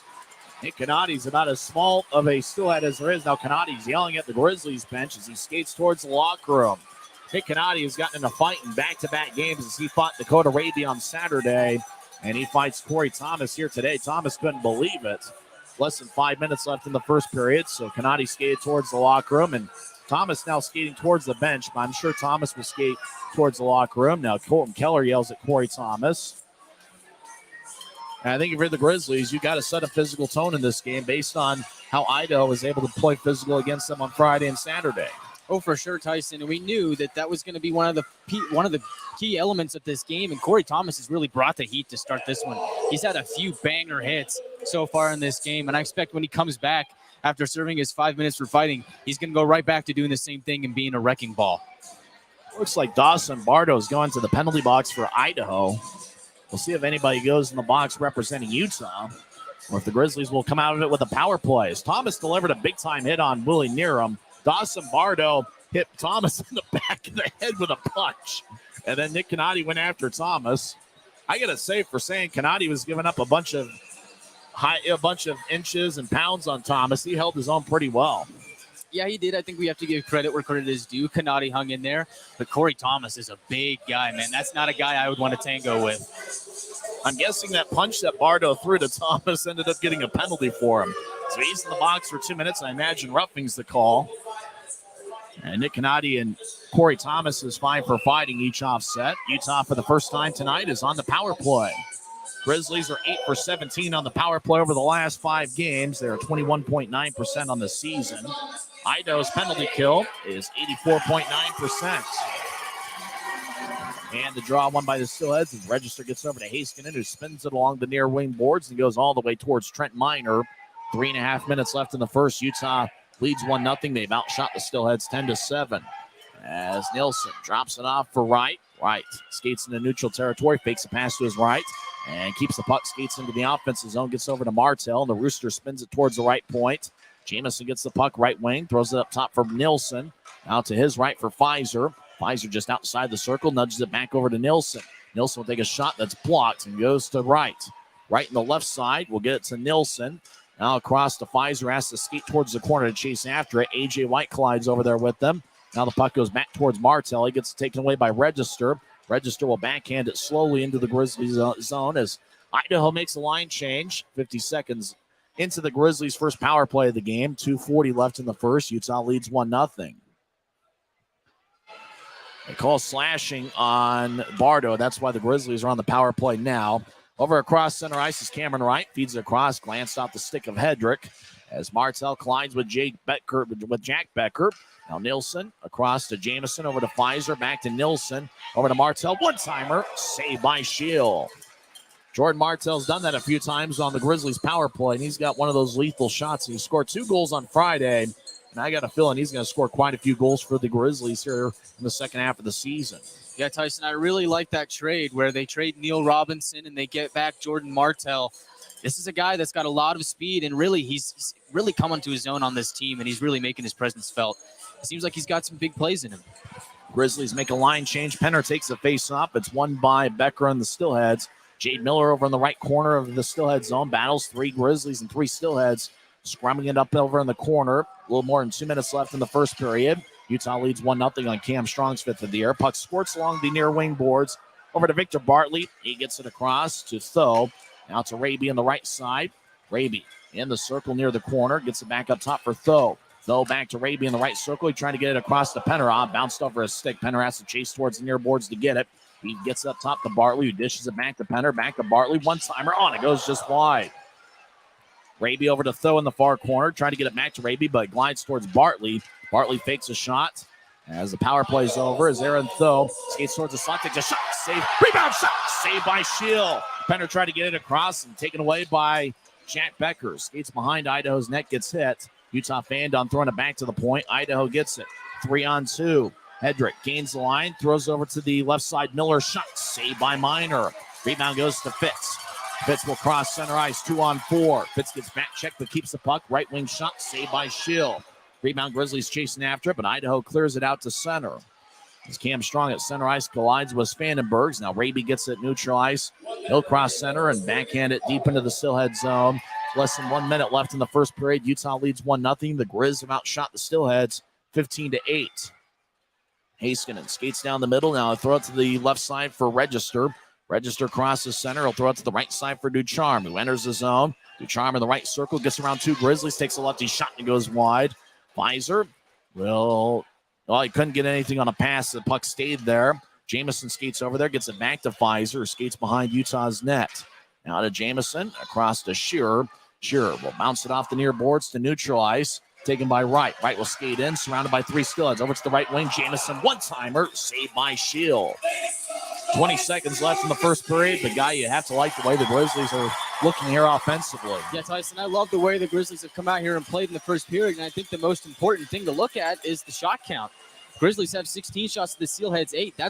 Usually we're used to seeing the reverse, as the Steelheads are a team that take a lot of shots, but really good forecheck here by the Grizzlies, and they've taken a lot of shots, and they've gotten a goal out of it, and I really like the way that they've played so far. It'll be interesting to see from the off-ice officials just how many scoring chances they give the Grizzlies in those 16 shots compared to the scoring chances they give Idaho in the 8 shots that they've taken. Draw in the far circles, won by Idaho. They're in their own zone as Dawson Bard over to the near side. Play's been physical throughout. Out to neutralize for Colton Keller. Dumps it in. It bounced off of Kawaguchi. On to Nilsson. It will clear it back into the Steelhead zone as A.J. White will bounce it off the end boards. Now over towards Bardo. Bardo gets out to center. Bounces off the Keller stick and flies into the Grizzlies zone. And that will do it for 20 minutes here at Maverick Center as Cam Strong got Utah on the board. 14-12 in, with Jordan Martell getting the assist. Both teams had one power play in the first period. Both teams 0 for 1 on the power play, but Utah outshot Idaho 16-8. When we come back, we'll have the Siegfried and Jensen intermission report. We'll recap the first period, and we'll talk with Guy and get his thoughts on what happened here in the first 20 minutes of play. The score after 1 is the Grizzlies 1 and the Steelheads 0. This is the Utah Grizzlies Hockey Network, presented by Rio Tinto. When you pay with the Nitro card at Maverick, you always save 10 cents or more on fuel every gallon, every day. And you could save a whole lot more thanks to Nitro Best Price. Pick up a Nitro card and upgrade your Adventure Club account today.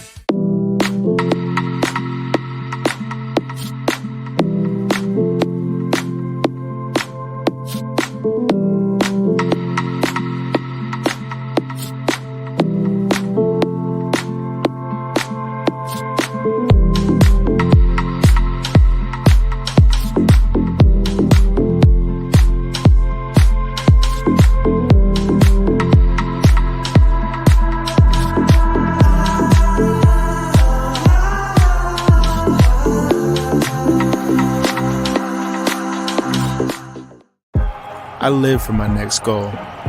Whether it's another pick six or another step forward in life, I wouldn't be who I am without the drive to reach it. And I wouldn't be where I am without my team. Everyone on and off the field who supports me and believes in my dreams as much as I do. Whatever your goals are, surround yourself with people who are going to help you reach toward them. Like my friends at America First, and see where life takes you. Maverick's new bean-to-cup machines always deliver a freshly ground cup of coffee on demand, so you can enjoy any of our premium roasts at their best, day or night, hot or iced. Enjoy a fresh cup today. If you're out driving and something happens to your car, truck, or even wheelchair, and you end up stuck at a rail crossing, it's going to be okay. Don't panic. Here's what you do. Get out if you can, and look for this blue sign on the metal pole. Call the number on the blue sign, and when they answer, tell them the crossing number. The number is right here. This tells them the exact location of the crossing. This is the fastest way to get trains stopped before coming through the crossing. Look for the blue. It helps you. First intermission here at Maverick Center, and the Grizzlies lead 1-0. I'm Tyson Whiting here with Guy Carenza. Utah outshot Idaho 16-8, even though the ECHL app's got a 15-8. Both teams had one power play in the first period. Corey Thomas got a cross-checking minor, 11:26 in. Dawson Bardo got a slashing minor, 16:26 in. And at that same time, Corey Thomas fought Nick Canati. Now, Canati is listed at 5'9" and 165 pounds. Corey Thomas for the Grizzlies is 6'5" and 215. Game's been physical throughout. You think about some of the ramifications from the Zach Walker hit on Vladislav Mikalchuk at center ice in the third period on Saturday. The Grizzlies have not ruled out Mikalchuk for the rest of the season, so it is possible he can return for the year. Didn't seem like anything was broken, but, he'll probably still be out of the lineup for a considerable amount of time. Now, I think about Zach Walker's in the Idaho lineup, so every time he's out there, the Grizzlies want to make sure they set a physical tone, and Walker's a pretty physical player in his own right. And Canadi and Thomas got a fighting major, 16:26 into the first period. The only goal of the first was scored by Cam Strong, who got his 5th of the year. Jordan Martell picked up the assist. It's Martell's 12th assist overall. He started the year in the uniform of the Fort Wayne Comets.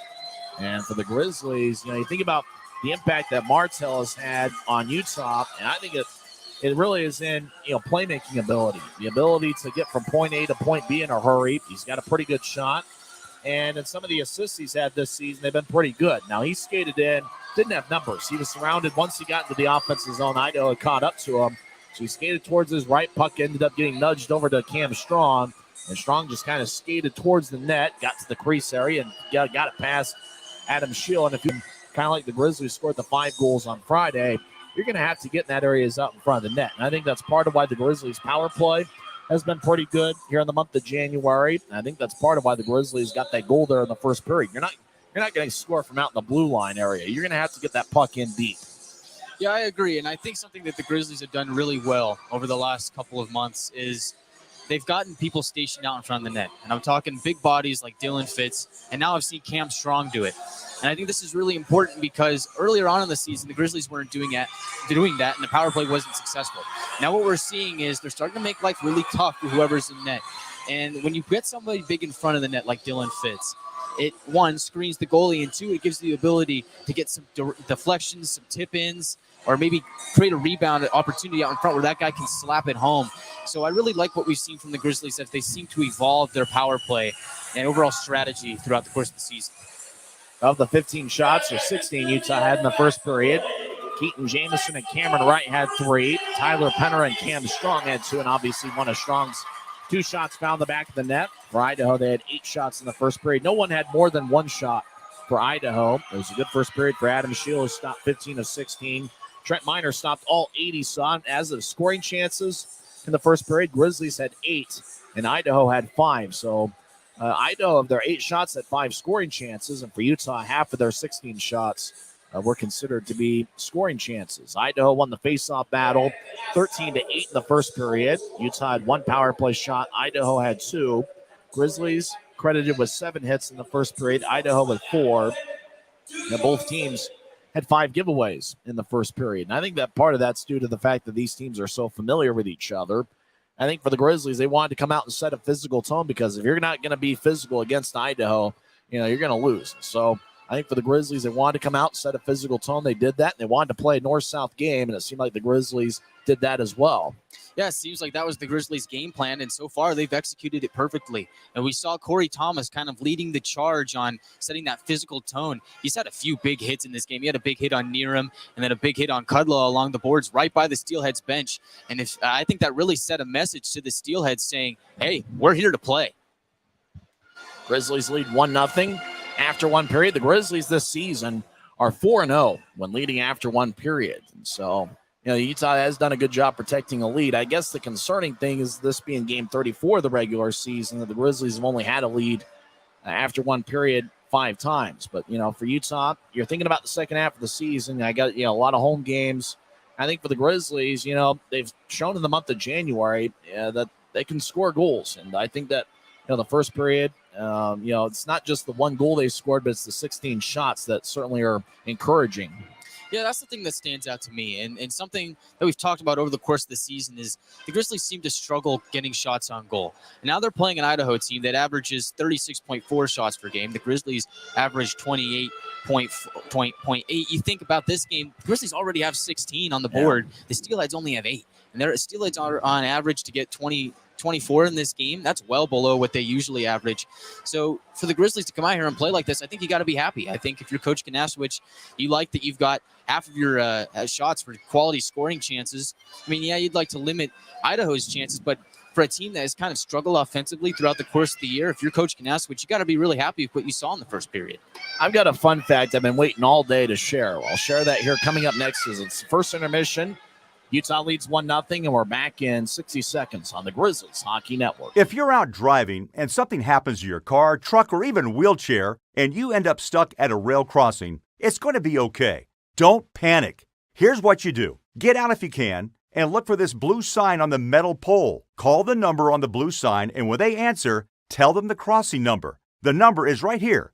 This tells them the exact location of the crossing.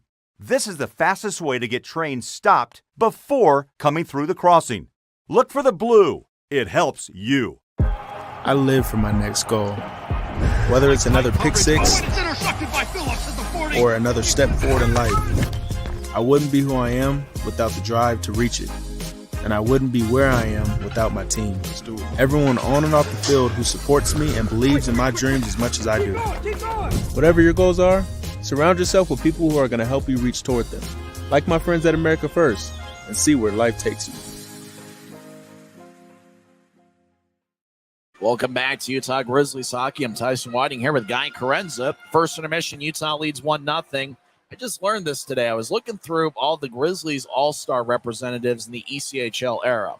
Now, these are guys that played in the All-Star game. I don't know that they would count Andrew Nilsson because he didn't actually go to Norfolk and play in the game because the Grizzlies play the same day. Now, last year, remember, the Grizzlies did play on Martin Luther King Day, and the Grizzlies were without the superstar Charles Edward Nasty. He went and represented the Western Conference in the All-Star game. Or it might have been the entire league as they played the Jacksonville Icemen in a 60-minute game.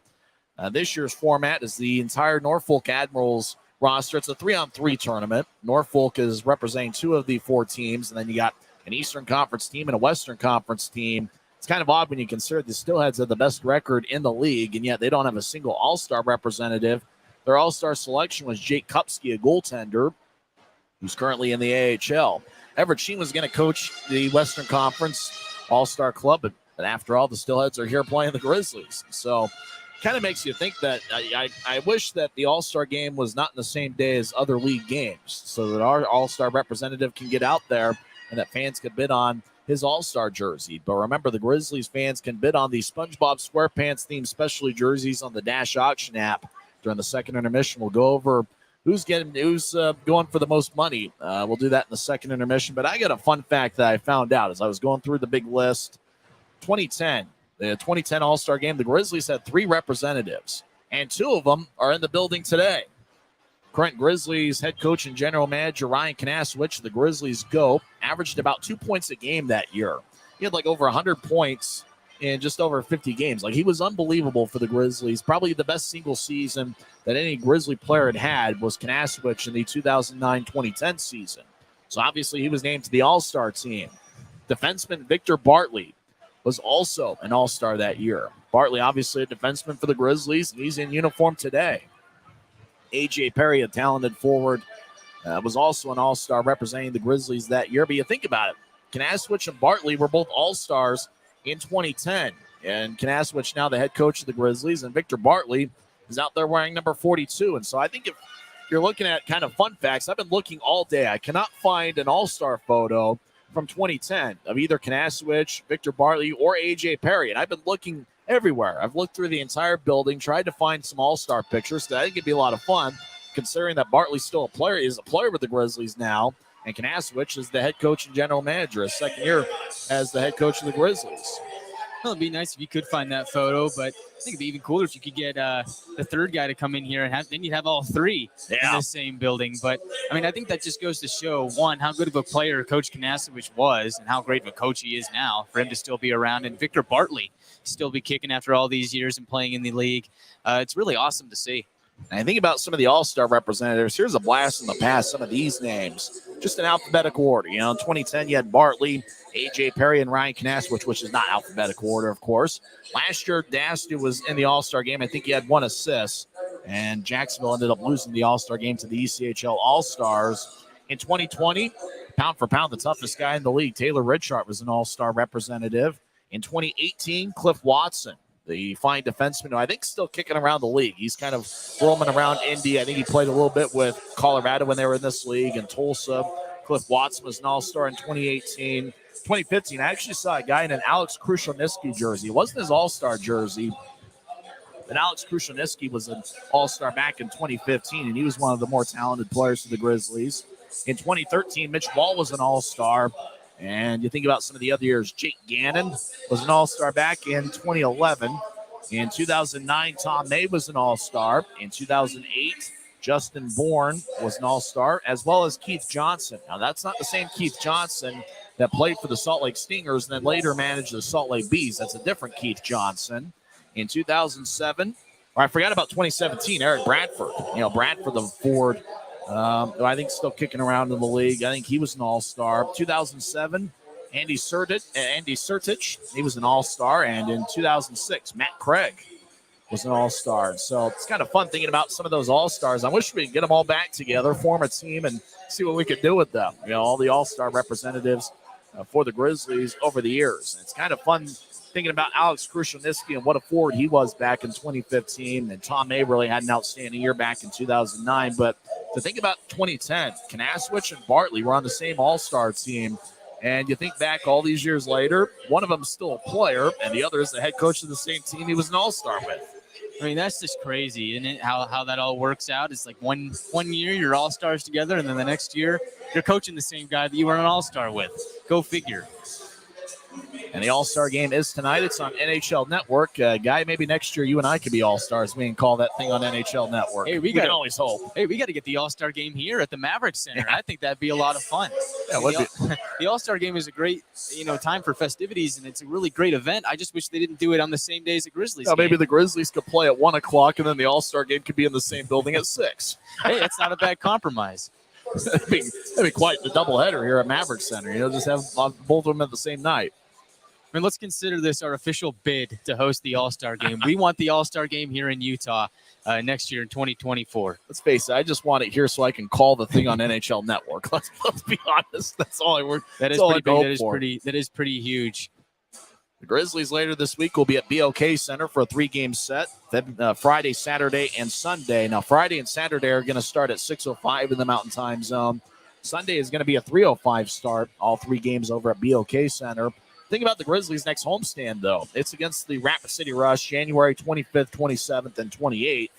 Don't forget that the next home game for the Grizzlies will be a Bud Light College night on Wednesday, January 25th. And AFC Friday will be on Friday, January 27th. And Guns N' Hoses night is going to be here on January 28th. The Grizzlies are going to be wearing specialty jerseys for the occasion. There's going to be 2 charity games starting at 1 o'clock. It's going to be 1 o'clock and 2:30. That's going to be the charity games. And then the Grizzlies will take on Rapid City at 7:10. So it's going to be a lot of fun here at Maverick Center next week. And I think that it's not only the home games that the Grizzlies have against Rapid City that are going to be important, but the games this week against Tulsa, because you look at a rematch of last season's first-round playoff, and you also look at the Mountain Division standings. I mean, if the Grizzlies want to climb back up there in the playoff race, they're going to have to find a way to do some damage against the Tulsa Oilers. Yeah, and I think every game from here on out is very important. You always want to win games, but now it feels like there's a little more urgency to start racking up some wins as you make a playoff push. I think the thing that helps is we're not going to see these guys, the Idaho Steelheads, for a long time after this, after we played the majority of our games against them.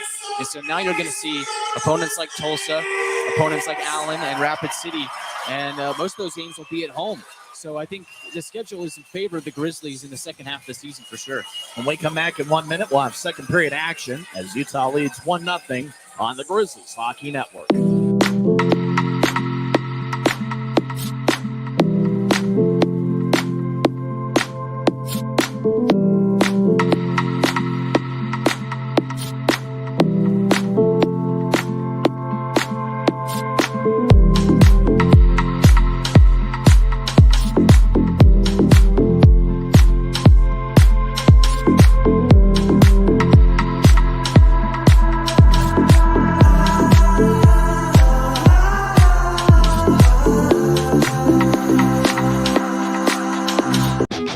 Maverick's new bean-to-cup machines always deliver a freshly ground cup of coffee on demand, so you can enjoy any of our premium roasts at their best, day or night, hot or iced.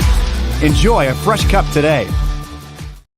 Welcome back to Maverick Center. About set to start second period action as Grizzlies wearing the SpongeBob SquarePants themed jerseys. You can bid on them on the Dash Auction app. And the second intermission, Guy and I will go over the standings, if you will, as to what those jerseys are going for, which player is going to be bidded for the most. And I think that the jerseys, don't quote me on this, I think the auction ends at about 9 o'clock here tonight.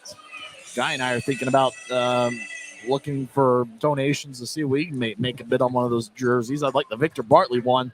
I do know I'm going to get a Fight Cancer jersey. I don't know which player. I know that I'm going to get a Fight Cancer jersey. I think my mom's name might be on one of those jerseys, and so it'll be a lot of fun. As Fight Cancer jersey will be, or Fight Cancer weekend will be in February.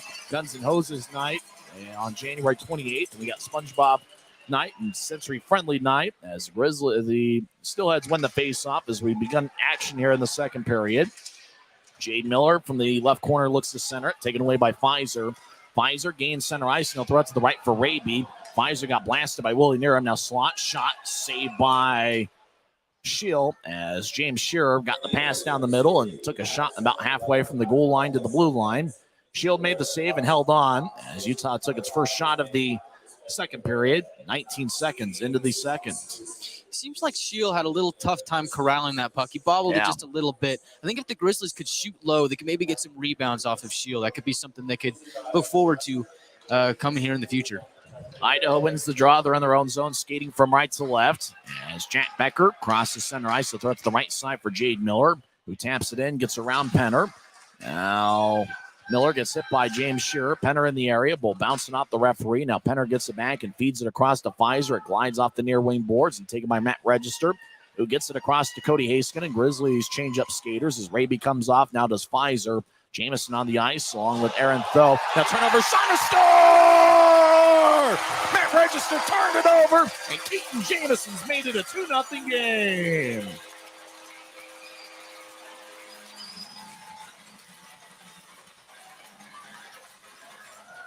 It looks like Register's pocket just got picked there, and Jamison was able to put it in.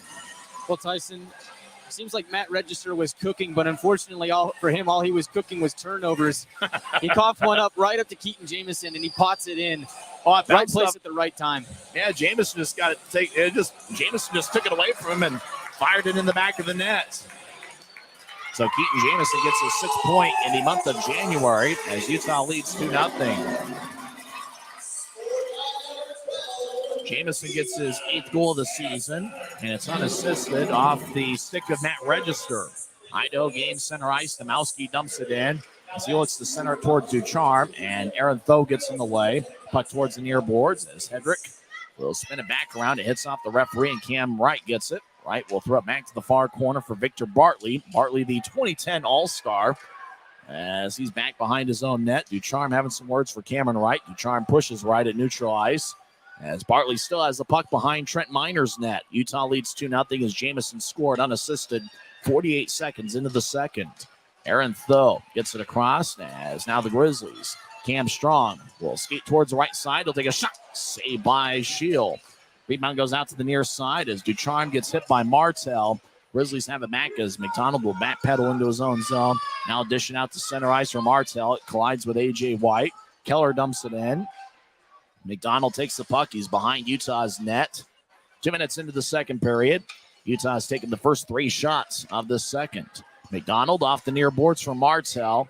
Martel will feed it out to center ice. Bouncing puck over the stick of Simeone, and it goes to Register, who feeds it across to Keller. McDonald gets a stick in the way as it goes towards Keller, who collides with Penner. Now out to center ice. Simeone gets it poked away by Bardo. Now Kawaguchi in Grizzlies territory. Neutral ice dumps it in. Miner feeds over to McDonald. Back across to Shearer. Now ahead to Penner. Penner at neutral ice looking for Martel. He couldn't reach it. As Register gets it back, he'll feed it to the near side for Kawaguchi. Now Kawaguchi turns it over as Tyler Penner will feed it across left side to Pfizer. Pfizer over to Raby. One-timer, and it goes wide. As Penner around the boards. Nielsen in the left point gets it. As Nielsen being shadowed by Zane Franklin. Nilsson nudges it over to the corner. Now back to Nilsson. I tried to feed it to Raby out in front. It's taken away. Franklin lifts it high into the air. It's gloved by Pouncey and dropped in the Grizzlies zone. Pouncey back behind Utah's net. He gets taken away. Now centering pass. Shot. Saved by Minor. As Utah turned it over, Franklin had a look, but Minor made the save. Now to Domowski. He couldn't get it as Utah pokes it back out to center. And what a stop by Trent Minor after Utah turned it over, and Franklin had a grade A look. As Idaho back in their own zone. Ducharme collides with Cameron Wright. As Register feeds it out to center ice. It's over the stick of Domowski, and it's going to be icing. Idaho argues the case, but icing's on the Steelheads. 16:33 left in the second as Corey Thomas and Nick Canati are headed out of the penalty box. Both guys are done serving their 5-minute fighting majors. What a save by Trent Minor there on that sequence. Really, you just got to always be on your guard, and Trent Minor was up to the task. Talk about having quick reflexes. I mean, there was a turnover right in front of the net, and Minor was there to make the save. Jamison will take the face-off. He's got Wright to his left and Fitz to his right. Defensive pairing is Victor Bartley and Aaron Tho. Draw one by Utah. Tho will spin it around the boards. It's cut off by Register behind the net. Register will nudge it to the near side for Kudla, who lifts it high into the air as it bounces in the Grizzlies zone. Bartley moves it ahead to Domowski, but it exits the zone. Domowski tried to carry it back in. The Steelheads are offside with 16:21 left in the second. Draw comes back towards the Idaho bench. Cam Strong scored a first period goal, and Keaton Jamison unassisted 48 seconds into the second. For Jamison, it's his 8th goal of the season and his 3rd goal in the month of January. Domowski's kicked out of the face-off circle. Ducharme will take the draw. Ducharme spent some time in the AHL with the Texas Stars. As Idaho wins the face-off, Hedrick dumps it in. As Bartley will chase after it, the 2010 All-Star. As he'll spin it towards the near boards for Fitz. Now back to Bartley. As Bartley will get it across to Aaron Tho. Tho lifts it high into the air. It bounces in the Steelhead zone. And it's going to be icing on Utah. That almost ended up in the crease, but it ends up wide of the mark. 16:03 left in the second. Draw comes out towards Trent Minor. Tyson, we talked about how important it was for the Grizzlies to open up the game with a strong forecheck. They've done the exact same thing, maybe better here in the second period. Draw's going to be in the far circle. Taken by Jamison. And the draw won by Idaho. Right point, Bardo spins it around. Becker couldn't reach it. Canadi in the near corner. Collides with Tho. As puck's still in the corner. Jamison battling with Zach Walker. Utah threw it in front of their own net, but were able to get it back to the corner. Fitz being shadowed by Zach Walker. Spins over to the far side. As Idaho delivers a hit. Steelheads get the puck as Bardo. Right wing takes a shot. Saved by Minor. And Trent holds on with 15:38. And we got some pushing after the whistle. As the Grizzlies just doing what they can to protect Trent Minor. And the Steelheads got pretty close looking for that second look. Any rebound opportunities. And really, you think about both teams and that real estate out in front of the net. When you're facing a good goaltender, you know you're not going to get many rebounds, but you want to be out there in position to where if you do get a rebound, you can get in the right place. Oh, looks like we got a penalty of some kind. And it's going to be on Utah. As Cameron Wright goes to the Rogers and Russell Legal Solutions holding cell. Have you or someone you know been charged with a DUI? Rogers and Russell is Utah's DUI defense team. Consequences for driving under the influence in Utah are serious, and you need great attorneys on your first line. Look for a letter in the mail from Rogers and Russell inviting you to schedule a free consultation. Don't throw away or disregard this letter. Call and get Utah's best DUI defense team, Rogers and Russell. Cameron Wright gets 2 minutes for roughing, 4:22 into the second period, as Idaho has it behind the net. Centering pass, shot, saved by Minor. Rebound, Utah gets it. Penner clears it out. Boy, twice Idaho has gotten a centering pass out from behind the net to connect, and twice Trent Minor has made the save. 20 seconds into the Idaho power play. Kudla across the center ice, so bouncing off the far boards. Kudla chases after it. Puck squirts towards the far corner. As Willie Narum gets up top for Keller. Now across to Kawaguchi on the left side. Back up top for Keller. As Keller skates towards the left side. Drops it back off to the right side for Keller. Now to the far goal line. Now to Keller. One-timer on a glance off a Minor stick, stays in play. A.J. White to the right side. Throws up top for Keller. Now to Kudlu. Skates towards his right. Drops off to the left side for Kawaguchi. Now to the near goal line for Narum. Shot saved by Minor. Kawaguchi spins it along the wall. Keller in the right point. Across to Kudla. Kudla over to Kawaguchi on the left side. He'll take a lefty shot and it goes wide. Keller gets the puck along the far boards. Keller will skate towards the corner. Now he'll drop it off for Walker. Now to Kudla. He'll take a lefty shot. Saved by Minor. Rebound goes to the corner. McDonald skates over there. Gets it and clears it out. Good job by the Grizzlies. Penalty kill. A Schill behind his net has the puck. He'll feed it to the near side for Kudla as Utah makes a line change. Cross ice pass to Franklin. He enters the zone. Franklin looks to center it out in front to Domowski. It bounced off of Bartley's stick, goes towards the end wall.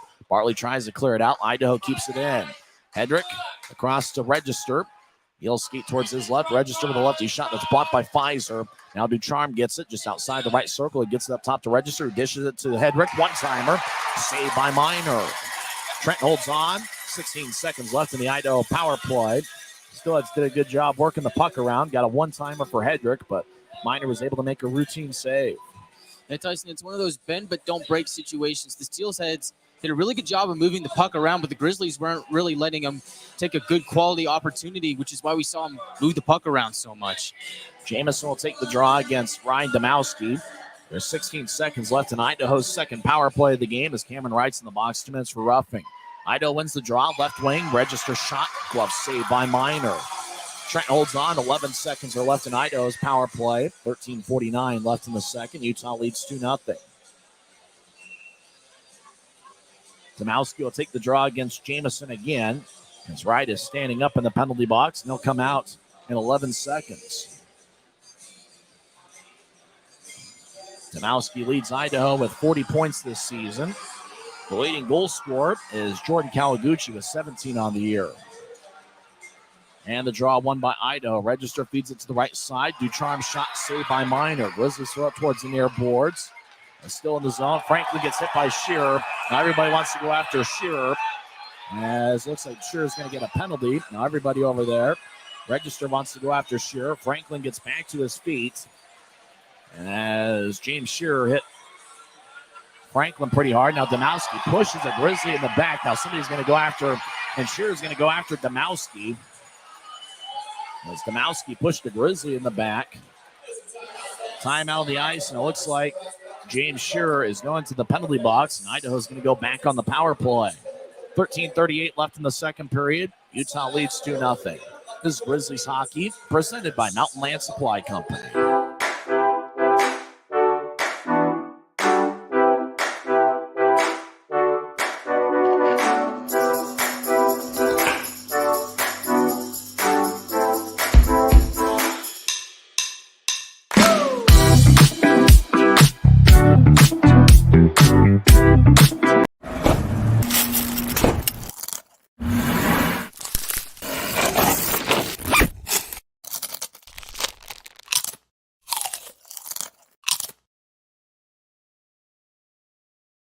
When you pay with the Nitro card at Maverick, you always save 10 cents or more on fuel every gallon, every day. And you could save a whole lot more thanks to Nitro Best Price. Pick up a Nitro card and upgrade your Adventure Club account today. James Shearer gets 2 minutes for boarding. 13:38 is left in the second period. Utah leads 2-0 as Cam Strong got Utah on the board. 14-12 into the first period. The assist went to Jordan Martell. And 48 seconds into the second period, Keaton Jamison scored unassisted to make it a 2-0 game.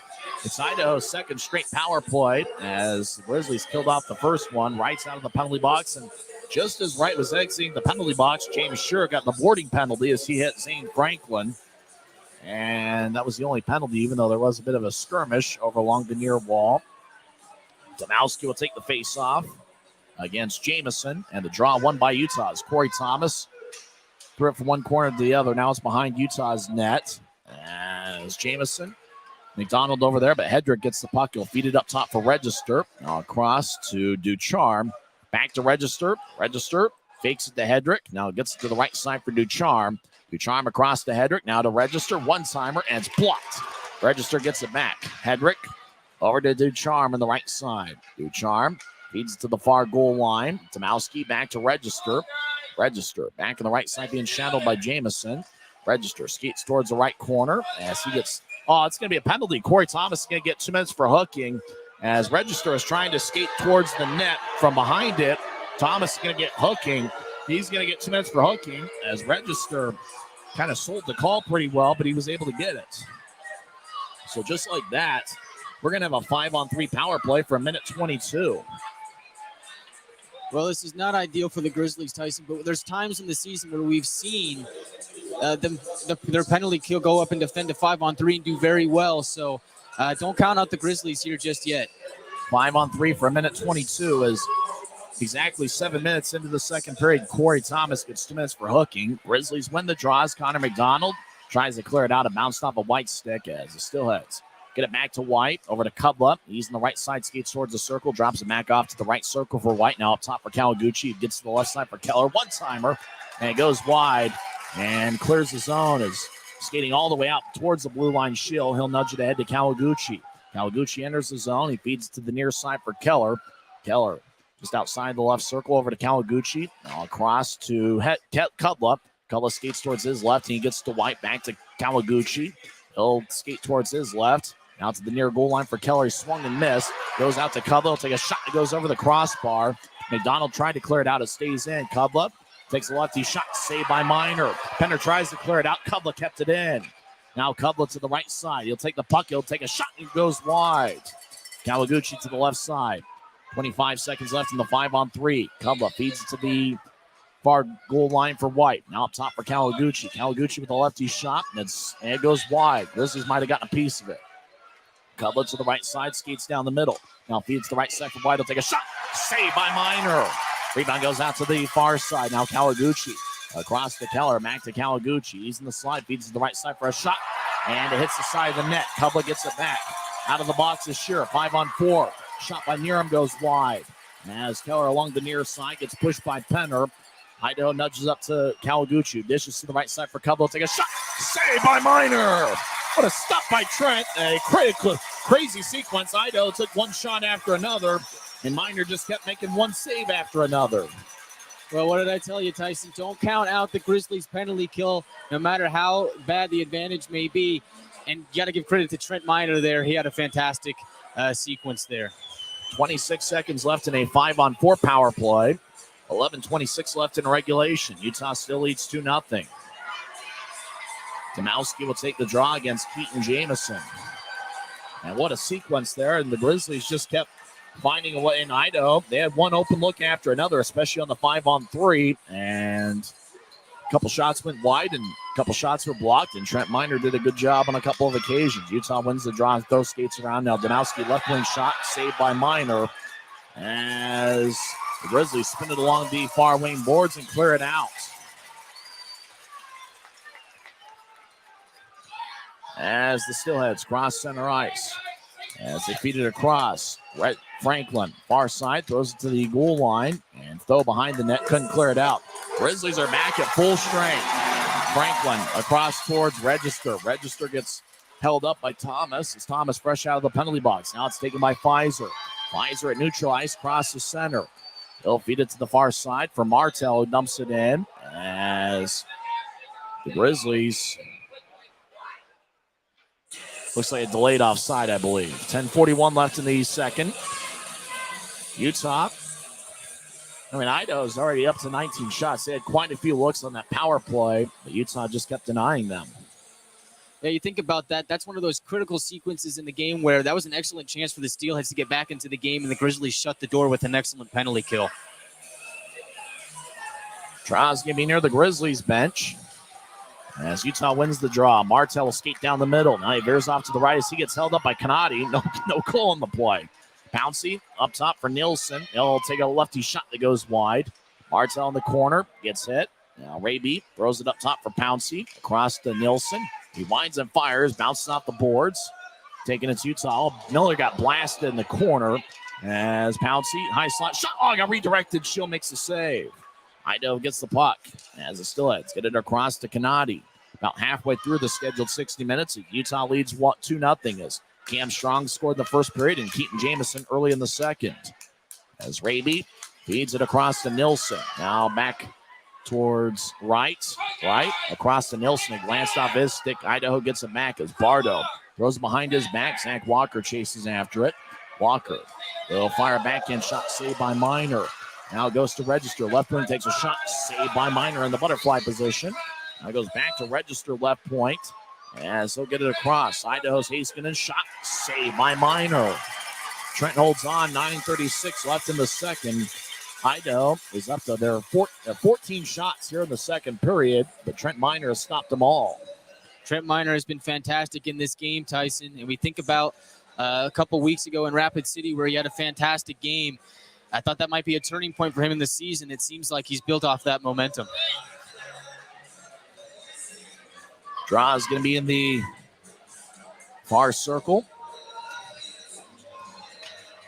As Grizzlies are taking 4 shots here in the second period, Idaho's taking 14. Grizzlies win the draw, and they get it out to Cameron Wright at center ice, 2-on-2. Right across to Jamison. He'll skate towards the middle, and he'll get it poked back to the right side. Jamison gets the puck and spins it back around. The hitting starting to pick up again. Jamison backhand wraparound, saved by Schill. Now Idaho comes back the other way as Colton Keller skates across the line. Right wing takes a shot, glanced off of Bartley's stick, and flies out of play. 9:12 left in the second. As Utah still leads 2-0, and considering a 5-on-3 for 1:20, and 2 minutes, you're talking about all that penalty kill time. The Grizzlies did a great job there. Grizzlies did a fantastic job there, Tyson, and the players in front of Trent Miner did a really good job of limiting Idaho's opportunities. I think that's a critical point in the game where if you look back and the Grizzlies win this game, that's one of those moments where Grizzlies did a fantastic job. Draws going to be in the far circle. Keaton Jamison will take it for Utah. Against A.J. White. Draw won by Jamison. The Grizzlies is Connor McDonald. Back in his own zone. Gets it across to Thomas, who has to chase after it along the far boards. Thomas gets it. Pass ahead to Fitz. No icing, but Fitz chases after it along the end wall. Couldn't get it very far as Hedrick takes the puck. And now they Steelheads. Colton Keller moves it across center ice. Now Keller crosses center and dumps it in as it rolls along the stanchions. Out to the near side. Fitz will back it out to center ice. Cameron Wright gets the puck. And still skating onside. Right across to Thomas. He'll take a lefty shot. Saved by Schill. Idaho moves it up the other way. A.J. White crosses center. Right wing will gain the line. They'll drop it off for Ducharme. He'll take a shot that goes wide. Wright might have gotten a piece of it. As Thomas moves it ahead to Penner near the Idaho bench. His pass to Fitz goes wide. As Idaho comes back the other way. Cudlip over to Ducharme. Left side. He'll take a shot. Saved by Miner. Wright tries to clear it out. It stays in. Right side. Hedrick drops it off for Spanenbergs. Back to Hedrick, who's now on the left side. He'll skate towards the near goal line now around the net. Hedrick now on the far side as he skates towards a point. Now he skates towards his left. He'll feed it to Spanenbergs. One-timer saved by Miner. Rebound goes to Wright, who clears it out to center. Hedrick back at center ice over to Domowski. Now Kanadi fire towards the net. It goes wide from neutral ice. As Penner has a bounce off his stick. Near him. Throws it back to Thomas as Dylan Fitz lifts it high into the air. Doesn't hit the video board, but comes close. Bardo ahead to Miller. Now across to Kanadi. 7.5 minutes left in the second. Utah leads 2-0. Across to Miller. Did he get a piece of it? And no, icing is on the Steelheads with 7:32 left in the second.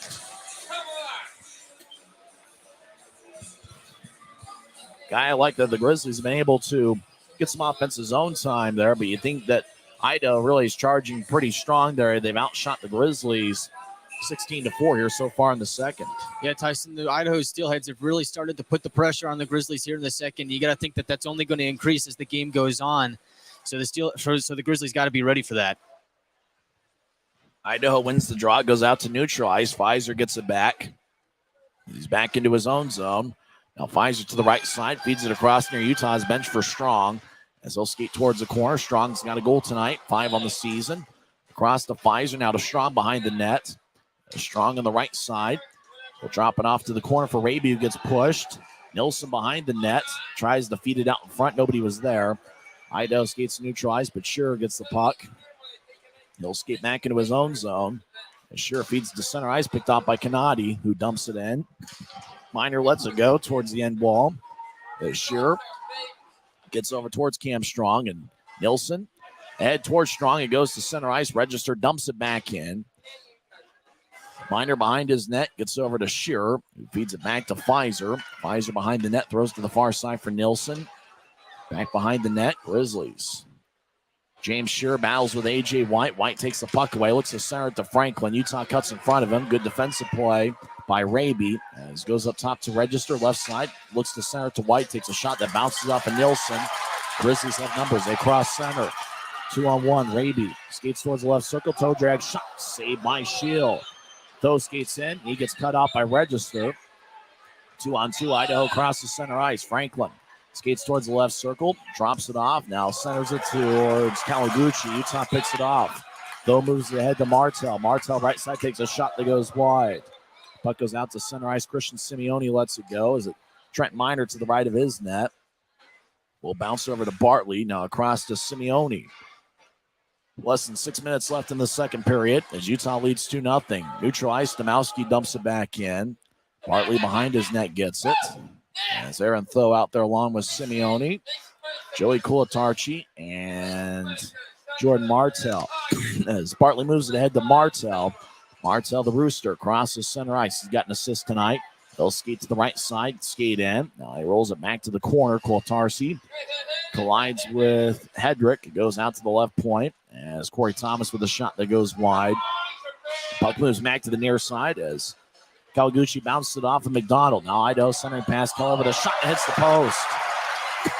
Keller hit the post. Grizzlies come back the other way. Thomas crosses center. He'll gain the line. Right side, Thomas gets around Cudla. Backhand shot saved by Shield. As Hedrick throws it back to the far side for Svanenbergs. Less than 5 minutes left in the second period. Cudla out to neutral ice across to Hedrick. Hedrick across to Cudla. Left wing. He'll dump it in as it bounces off the Penske sign. McDonald, who's obviously Penske material, gets over to Nilsson. Over to Jamison. Now Fitz gets it taken away by Canadi, who fires towards the net. And it rolls towards Miner, who covers up with 4:29 left in the second. There's a timeout on the ice. We'll take one as well. We're back in 1 minute as Utah leads 2-0. This is Grizzlies hockey presented by Mountain Land Supply Company. If you're out driving and something happens to your car, truck, or even wheelchair, and you end up stuck at a rail crossing, it's going to be okay. Don't panic. Here's what you do. Get out if you can and look for this blue sign on the metal pole. Call the number on the blue sign, and when they answer, tell them the crossing number. The number is right here. This tells them the exact location of the crossing. This is the fastest way to get trains stopped before coming through the crossing. Look for the blue. It helps you. I live for my next goal. Whether it's another pick six or another step forward in life, I wouldn't be who I am without the drive to reach it. And I wouldn't be where I am without my team. Everyone on and off the field who supports me and believes in my dreams as much as I do. Whatever your goals are, surround yourself with people who are going to help you reach toward them. Like my friends at America First, and see where life takes you. Utah leads 2-0. Idaho has outshot Utah here in the second period, 16-6. The guy, the Grizzlies defensive unit, and Trent Miner's done an outstanding job. Yeah, they have, Tyson. That's the reason why it's a 2-0 game instead of worse. The Grizzlies did a really good job of killing off that 5-on-3, and they've been fantastically defensively all game. And Trent Miner's had a great performance. Draws in the left circle. Keaton Jamison will take it against Ryan Domowski. Draw one by Idaho in the offensive zone. Canadi lefty shot. Glove saved by Miner. Rebound out in front. Idaho hacks away. But Trent is covered up. Miner has 8 shutouts for the Grizzlies and 9 pro shutouts. The 8 shutouts is a franchise record. He was tied with 7, but he picked up a shutout in late November against the 12 Riviera Lions, a 30-save shutout on November 27th. Domowski will take the draw against Jamison again. Svanenberg and Ducharme also out there for Idaho. Draw one by Utah. Andrew Nelson will throw it all the way out. Cameron Wright chases after it. No icing. As Wright gets the puck behind the net, he collides with Bardo, who's got an NHL entry-level deal, and the puck rolled towards Shield, who covers up with 4:13 left in the second. So Grizzlies, we got an offensive zone draw out of it. And a good effort by Cameron Wright. Wright leads the Grizzlies right now with 25 points this season, 7 goals and 18 assists. Yeah, Tyson, I like the game that Cameron Wright has had so far. And it seems like the Grizzlies are at their best when he is a factor in these games. Jamison will take the draw against Domowski. It's the 3rd straight time those guys have taken the draw here. As the Grizzlies keep the same 5-man unit on the ice. As a draw won by Utah, as Wright drops it off for Shearer. Over to Jamison. Take a righty shot and it glances off a stick and flies out of play. 4:07 left in the second. As Andrew Nilsson and James Shearer have made a pretty good defensive pairing here in this series. I guess if you count this all as one series, the 2 games in Boise last weekend and today's game, this would be the rubber match. Utah won 5-3 on Friday. Idaho won 4-0 on Saturday. And if the Grizzlies win this, you could say they won 2 out of 3 games in the set. Utah wins the draw. Nilsson with a shot that goes high over the glass, or off the glass over the crossbar. Fitz gets pushed in the corner by Bardo. Idaho tries to clear it out. It stays in. Jamison skates towards the middle. Backhand shot save. Rebound shot. And it goes to Domowski. As Utah fanned on the second chance. Idaho 3-on-3. Domowski throws the left wing pass to Ducharme. Will take a shot. Saved by Miner. Puck still in play. As it's lifted in the air to the right side from Domowski. Now Kanadi with a shot that goes wide. As Domowski pushes Nilsson in the back as Domowski. Now it's Spanenbergs with a big hit on Fitz. Are they going to call both? Domowski lost his helmet. How about Andrew Nilsson? Nilsson was taking Domowski's helmet, dragging it along the ice, got to Domowski, and then Nilsson just threw his helmet back towards the far boards. Spanenberg's delivered a big hit on Fitz. Let's see who's going to the box. Domowski, as he's using a few verbs towards the referee. Looks like Spanenberg's is going to the box as well. 2 Steelheads yelling at the referee, Dominic Cadieu, as they show the replay of Spanenberg's throwing down Dylan Fitz on the video board. Spanenberg's is in the box, and so is Domowski. So it looks like the Grizzlies are going to get a 5-on-3 power play out of this. Well, Tyson, the mouse is in the house, and now the mouse is in a mousetrap. He signs himself in the penalty box, and this is a perfect opportunity for the Grizzlies to build upon their lead and really kind of salt this thing away. So it's 2-0 Grizzlies, 3:37 left in the second. Grizzlies are all at their bench area. Connor McDonald, the Grizzlies captain, and Matt Register. We're talking with the referee. Idaho has outshot Utah 27-23, which is interesting considering the Grizzlies had a 16-8 edge in the first period. But Trent Miners had an outstanding game in the Grizzlies defensive unit and really buckled down and done a good job not allowing a rebound. Looks like Nilsson's going to the box as well. So whatever Idaho said, they must have convinced them that Nilsson got a penalty. So instead of it being a 5-on-3 power play, it's going to be a 5-on-4 power play. Nilsson gets 2 minutes for cross-checking. And Tyson, that's just it. Unfortunately for the Grizzlies, they're going to be without the services of Andrew Nilsson here on the power play. And a lot of his assists come on the power play. Idaho wins the draw, and Haskinen clears it out. Grizzlies are on the power play as Aaron Tho on the near side. Gets around Willie Niram. He crosses center ice. Tho will drop it back off for Wright. Now to Pfizer, back to Wright, who skates down the middle, gains the line. He'll dump it in as Wright got tripped up by Register. As Shield will bounce it off the near glass. So that was a dangerous play. If that would have gone over the glass now, the play would have been a penalty. Grizzlies a neutral ice turn. Pfizer skates back in, left circle, as Pfizer will throw it towards the left point. Now back to the Rooster. Over to Tho. Across to Pfizer on the right point. He'll feed it to the near goal line. Jamison gets it out in front. Grizzlies with a shot saved by Shield. Martel gets the rebound, throws it back up top for Tho. Now to Pfizer. Pfizer switches places with Tho on the ice. Pfizer will throw it towards the net and gets poked away off Jamison's stick. Wright will feed it to Martel on the left side. Martel up top for Pfizer. Now to Tho. Tho skates towards his left, dishes over to Martel in the left circle, across to right now, out in front to Jamison. It kicks off of Shill's pads. Martel on the left side, just outside the circle. Gets it towards the far goal line for Jamison. Back up top for Martel. 2:15 left in the second. Utah leads 2-0. Now one-timer for Martel on the left side goes wide. Idaho's A.J. White and Willie Niram battle with Tho as Wright feeds it to Jamison right side. Jamison across to Martel. It goes between his legs. Pfizer battles with White. White acts like if he would have hit by the high stick. As Pfizer. As the puck go out to center ice, it gets pushed by Willie Niram. Niram near the Grizzlies bench. Will clear it into the Grizzlies zone. Utah out with it. Aaron Tho. He'll nudge it ahead.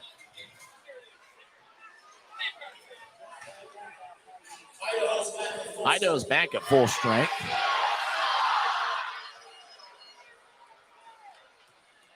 As there's 1:25 left in the second period. Now the Grizzlies will throw it across and icing on Utah. 1:22 left here, or icing on the Steelheads. 1:22 left in the second.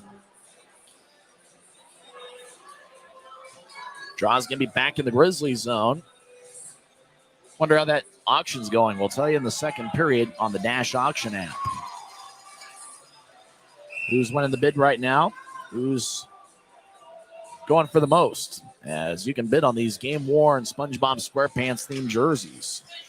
As the draw won by Utah, as James Shearer over to the far corner. He'll get it ahead to Raby. It goes past him as Kudla, right side, feeds it out in front. A glance off a Steelheads stick out in front. Over to the near side, Miller trying to get it across. It hits off a Bartley stick and flies off the protective netting. 1:08 left in the second period. Draw's going to stay in the Grizzlies zone. And, guy, it's an important final minute 8 of the second period because the Grizzlies want to keep the momentum heading into the locker room. Yeah, of course. You don't want to surrender a goal here in the last minute of the period. You want to finish out strong and take a 2-0 lead going into the locker room, or maybe even better, maybe even a 3-0 lead. Draws in the near circle. Won by Idaho. Becker shot saved by Minor. Rebound goes to Raby. It lifts in the air. It bounces at center ice. Taken by Owen Hedrick, who will feed it near the Grizzlies bench. 1 minute left in the period. As we get a whistle, Raby was battling with Kawaguchi. I think the puck ended up exiting the zone, then re-entering for an offside. Draw's going to come back to the near side of neutral ice. Actually, it's going to be near the Grizzlies bench. Both teams make a line change. Corey Thomas has set a physical tone in this game. He's out there along with Connor McDonald. Jamison will take the draw for Utah. He's got Cameron Wright to his right as Grizz win the draw. Cam Strong also out there as well as McDonald will fire it from neutral ice off the end wall. As Patrick Cudlin on the near side gets it, they'll move it ahead to Keller. Keller throws it to center ice for Ducharme. He thinks he was hit with a high stick by Wright. Thomas along the near boards of the Grizzlies zone. He collides with Keller. Now Ducharme, left circle, gets it poked away. Now Idaho feeds it across the Hedrick. Right side takes a shot that goes wide. As Cudla along the near boards, being shadowed by Jamison. Over towards Ducharme. 25 seconds left in the period. Ducharme throws it up top for Hedrick. Now to Cudla, just outside the left circle, bouncing off the boards. As Franklin feeds up top for Cudla. Cudla will skeet towards his right, and he'll dish it to Franklin. Now back to Cudla. He was looking for a one-timer, but didn't get the pass to his liking. Grizzlies get it back. Cam Strong throws to right. 3 seconds left in the period. Right shot is blocked by Keller. Delivers kind of a weird hit on Wright. And after the whistle, Utah goes after Keller. As Keller saw Wright in a vulnerable position and decides to deliver a hit on him. Well, that'll do it for 2 periods here at Maverick Center as Utah leads 2-0. Idaho had 20 shots in the second period after taking 8 in the first. But Trent Miner has stopped them all. Grizzlies had 7 shots in the second period. The first shot was taken by Keaton Jamison, who scored unassisted 48 seconds into the second period. When we come back, we'll recap the first 2 periods, and we'll also go over the auction right now, the live auction on the Dash Auction app, and tell you who's in the leader board for the Grizzlies, and we'll tell you who to bid, Guy and I would bid on their jerseys for. We're through 2 periods. Utah leads 2-0 on the Grizzlies Hockey Network. When you pay with the Nitro card at Maverick, you always save 10 cents or more on fuel every gallon, every day. And you could save a whole lot more thanks to Nitro Best Price. Pick up a Nitro card and upgrade your Adventure Club account today.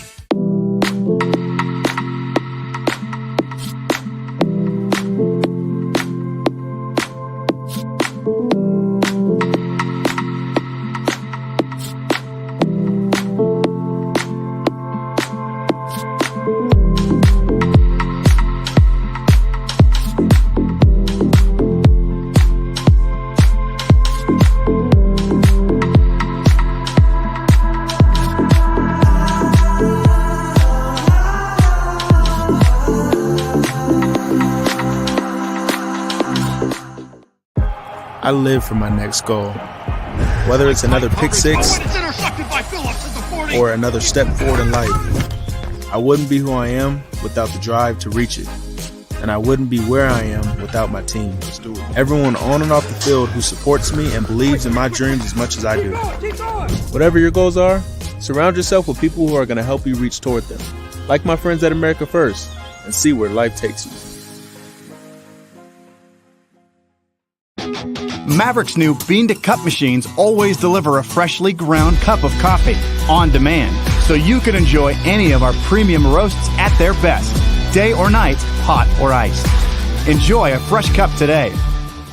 If you're out driving and something happens to your car, truck, or even wheelchair, and you end up stuck at a rail crossing, it's going to be okay. Don't panic. Here's what you do. Get out if you can, and look for this blue sign on the metal pole. Call the number on the blue sign, and when they answer, tell them the crossing number. The number is right here. This tells them the exact location of the crossing. This is the fastest way to get trains stopped before coming through the crossing. Look for the blue. It helps you. Second intermission here at Maverick Center, and Utah leads Idaho 2-0. I'm Tyson Whiting here with Guy Carenza. The All-Star game is going to be tonight, the All-Star Classic over in Norfolk. Andrew Nelson would be representing the Grizzlies, but the Grizzlies are playing here, and Andrew Nelson on the ice. He's a +1 and has one shot for the Grizzlies. Utah has one goal in each of the first two periods as Cam Strong scored 14-12 in, with Jordan Martell getting the assist. And then 48 seconds into the second period, Keaton Jamison, with his 8th of the year, was unassisted on a turnover from Matt Register, of all people. Register is a +40 coming into play tonight. Register today is a -1, but has 3 shots on goal. In the first period, Utah outshot Idaho 16-8. In the second period, Idaho outshot Utah 20-7. Idaho is 0 for 4 on the power play. Utah is 0 for 2. And remember, it was a 5-on-3 power play for 1 minute and 20 seconds. So you're thinking about the Grizzlies, penalty kill, which came into play over the last 6 games. 22 of their last 23. They're a perfect 4 for 4 here tonight, and that's a big difference in the game as to why the Grizzlies are still up by 2. Yeah, I really like the way that the Grizzlies have played on defense so far in this game. They've done a really good job of anticipating what the Steelheads are going to do, and they're making things, I wouldn't say easy for Trent Miner, but Trent has had a fantastic game. But they're making the chances, the quality chances, not as bad as they could be. Idaho's really good at moving the puck around, but the Grizzlies have done a good job of anticipating where they're going to go. And so we see a lot of times where the Steelheads were moving the puck around, looking for the perfect opportunity, and the Grizzlies aren't giving it to them. And so when the Steelheads do take a shot, it's a relatively easy one for Trent Miner to make, although he has made some fantastic saves throughout this game. How about this for the scoring chances, though? In the first period, Utah had 8 scoring chances. Idaho had 5. In the second period, Idaho had 13 scoring chances, and the Grizzlies had 6. 13 scoring chances in the second period. And Trent Miner and the Grizzlies defensive unit stopped them all. Yeah, and I think you can attribute all of those scoring chances to the shots that Idaho had on the power play. I mean, they took 9 shots on the power play. And so, I think a lot of the quality chances came from there. But as I said before, the Grizzlies defensive unit has done a really strong job this game, and Trent Miner has played fantastic. He's been there when they've needed him to make a save. And for the Grizzlies, you think they've only lost 1 game this year when they've led after 2 periods. And I think for the Grizzlies, you talk about who's had a good game. Keaton Jamison has been outstanding. He's got 5 shots. He scored that goal in the second period. Cam Strong has 1 goal tonight. He's got 4 shots. Cameron Wright has 3 shots for Utah, and Tyler Penner has 2, and then a bunch of other Grizzlies have 1. As for Idaho, it's been a pretty balanced attack for them. Ducharme and Kubla each have 4 shots. 3 shots for Jack Becker and Matt Register. And you think about Adam Schilly. He's allowed a few rebounds there, but, he's just stopped 21 of 23. Trent Miner really has been a big star for Utah, stopping all 28 that he has seen. And a lot of good scoring chances and really a lot of tough angled shots by Idaho, but he's done a good job of controlling the rebounds. He's not allowed Idaho to get too many second chances. I think the key in this game, Tyson, is just being in the right place at the right time. That seems like what the Grizzlies have done so far in this game. You think about not only the defensive aspect and being able to anticipate what Idaho is doing, but you think about both of the Grizzlies' goals. Jordan Martell loses the puck in the high slot, and Cam Strong is in the right place at the right time to take that puck and drive to the net, eventually cash in. And you think about Keaton Jamison, who was there at the right place, right time to pick up that turnover and pot it in. So really strong performance here by the Grizzlies, and they're playing down to the minute details, and they're winning the small things. Utah leads 2-0. And when we come back in 1 minute, we'll go over the Dash Auction app and who's in the leaderboard right now for the Grizzlies game-worn jerseys. You can bid on them right now in the Dash Auction app, and we'll talk about how things are going with that coming up next, as it's the Siegfried and Jensen intermission report on the Utah Grizzlies Hockey Network. If you're out driving and something happens to your car, truck, or even wheelchair, and you end up stuck at a rail crossing, it's going to be okay. Don't panic. Here's what you do. Get out if you can, and look for this blue sign on the metal pole. Call the number on the blue sign, and when they answer, tell them the crossing number. The number is right here. This tells them the exact location of the crossing. This is the fastest way to get trains stopped before coming through the crossing. Look for the blue. It helps you. I live for my next goal. Whether it's another pick six or another step forward in life, I wouldn't be who I am without the drive to reach it. And I wouldn't be where I am without my team. Everyone on and off the field who supports me and believes in my dreams as much as I do. Whatever your goals are, surround yourself with people who are going to help you reach toward them. Like my friends at America First, and see where life takes you. Welcome back to Maverick Center. Utah leads 2-0. Guy, let's look at the Dash Auction app right now and see about the bidding on these game-worn jerseys. And there's a couple of them that haven't been bid on yet. The Roosters still needs a bid there. Let's even update the webpage and see if we have a live update as to these jerseys. There's 4 hours and 8 minutes left on these game-worn jerseys. And who's the leader in the clubhouse right now? Last I saw, and it looks like it still holds true, Cam Strong's jersey is got 4 bids, and it's at $370. But you think right now he's got the game winner on his stick. And so that's right.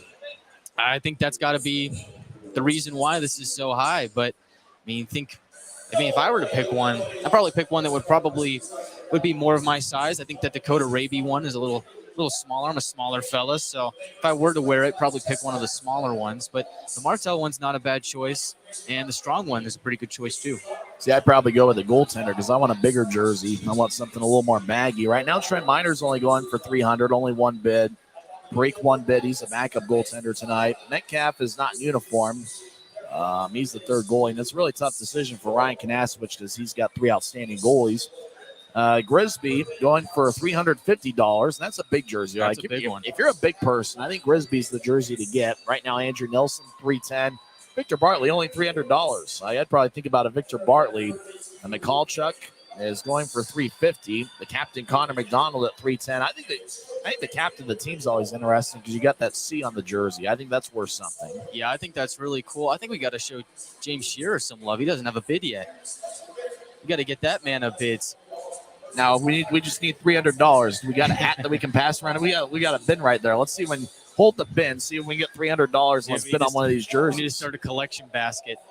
Jordan Martell doesn't have a bid. That's one worth picking Rooster. up. He made a really good play earlier on that led to that strong goal. But I think these jerseys are pretty sharp. I never watched SpongeBob as a kid, but just looking at them, they're really cool. I like the pineapple design on the sleeves. I do like that I've heard NFL Films music on SpongeBob episodes. I do like that. I think the thing about SpongeBob is they seem to be good for all ages. That's the thing I've noticed about SpongeBob. You don't necessarily have to be 5 years old to enjoy the show. Like, you can be a little bit older and you can still enjoy SpongeBob. Yeah, it seems like to be a show that a lot of people really enjoy. Like I said before, I never watched it. I was more of a Cartoon Network kid as opposed to a Nickelodeon kid. So one of those kids. Yeah, I was one of those kids. But I don't know. It's still a good show in its own right. I won't diss against it. I think when you think about, the specialty jerseys, and remember this is the first of 2 specialty jerseys in the month of January, as January 28th is the annual Guns and Hoses night, where the Grizzlies have 2 charity games. one at 1 o'clock and another at 2:30, and the Grizzlies play the Rush at 7:10. I think you can actually look at what those jerseys look like on the Dash Auction app. Now, it's not going to be on that particular page, but I think you just go to Utah Grizzlies, and you can find the specialty jerseys for Guns and Hoses night. You can get a Corey Thomas one or a Joey Coatarsi or even a Connor McDonald. Johnny Walker. I mean, Walker's not in that uniform as he's battling an injury. But I think Taryn Pfizer would be a good jersey to get. It's really a tough decision, because as I've seen these players over the years, and especially watching every game this year, I've grown to like just about all of them. Like, I would get any of those jerseys. Yeah, they're all really clean jerseys. And I'll say this. I'll make the argument for getting the jersey of a player that didn't play. It's clean. That thing is clean. Nobody touched it. No sweat in there. No other goods. It's just a nice, clean jersey. And, hey, it's a cool specialty jersey. The player didn't wear the jersey, though. Well, I mean, that's true. It's not a player-worn jersey, but it's got his name on it. It's clean. And if you don't want all the ickies in your jersey, you get a nice new clean one. Well, that's where you end up getting the player's autograph, but you get the autograph on something other than the jersey. That way, you got the player's autograph, but then you can wash it. And if the player's name, if the player's name just kind of, disappears, the signature disappears from the jersey. Well, you still got the jersey, and you still got the player's signature on something else. Yeah, that's right. I mean, you could always take the jersey and put it in a nice shadow box or a nice frame and hang it up in your man cave or your living room and show everybody and say, hey, I'm the world's biggest Grizzlies fan, although I have seen Jake in the house, fan of the year, so I guess you'd be the second biggest Grizzlies fan. Yeah, Jake did win the ECHL fan of the year last year for the 2021-22 season. I got to think he's going to be in the running once again to go back-to-back as ECHL fan of the year. I think he's got a good chance to go back-to-back. Some other games in the league today. In overtime, Jacksonville defeated Atlanta 5-4 as the game winner was scored by Brown, his 10th of the year. And so Jacksonville gets the 2 standings points, 5-4 the final score.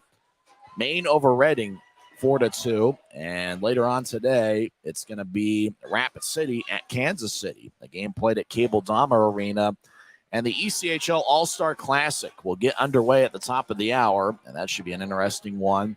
Guy and I have made our bid. We want to be the ones broadcasting that thing next year on NHL Network. Bring it here. And hey, you think about the Jazz having the All-Star Game in the NBA this year? What a better way to follow it up with the hype of the ECHL All-Star Game here at the Maverick Center. I think that'd be fantastic. That'd be a lot of fun, and hopefully you and I would get a chance to call it. I mean, that'd be great to be on NHL Network. I mean, fantastic. What an opportunity. Yeah, well, this year it's the Greenville broadcaster, Mark Shelley, and the Norfolk broadcaster, Weston DeWitt. And handling the interviews down below is Mike Kelly from the Florida Everblades. And as Guy and I were mentioning, next year, hopefully that'll be us. Would be a lot of fun, It'd be a lot of fun, but I mean, think about the festivities you could have here. I mean, Hook and Reels down the street. They got an Applebee's. We got a nice group of places here by the Maverick Center. And if you want to go skiing, you can go skiing. You can go down to the resorts. I mean, we got a lot of fun stuff to do here in Utah. You can go to the concourse and get nothing but cakes, and you can get some other fun items. You can drink some Powerade. You can drink some Coca-Cola products. You can have all sorts of fun here at Maverick Center. We got the big video board at Center Ice. We got all sorts of good stuff here. And so that will be a lot of fun. We're not sure where the All-Star game is going to be next year.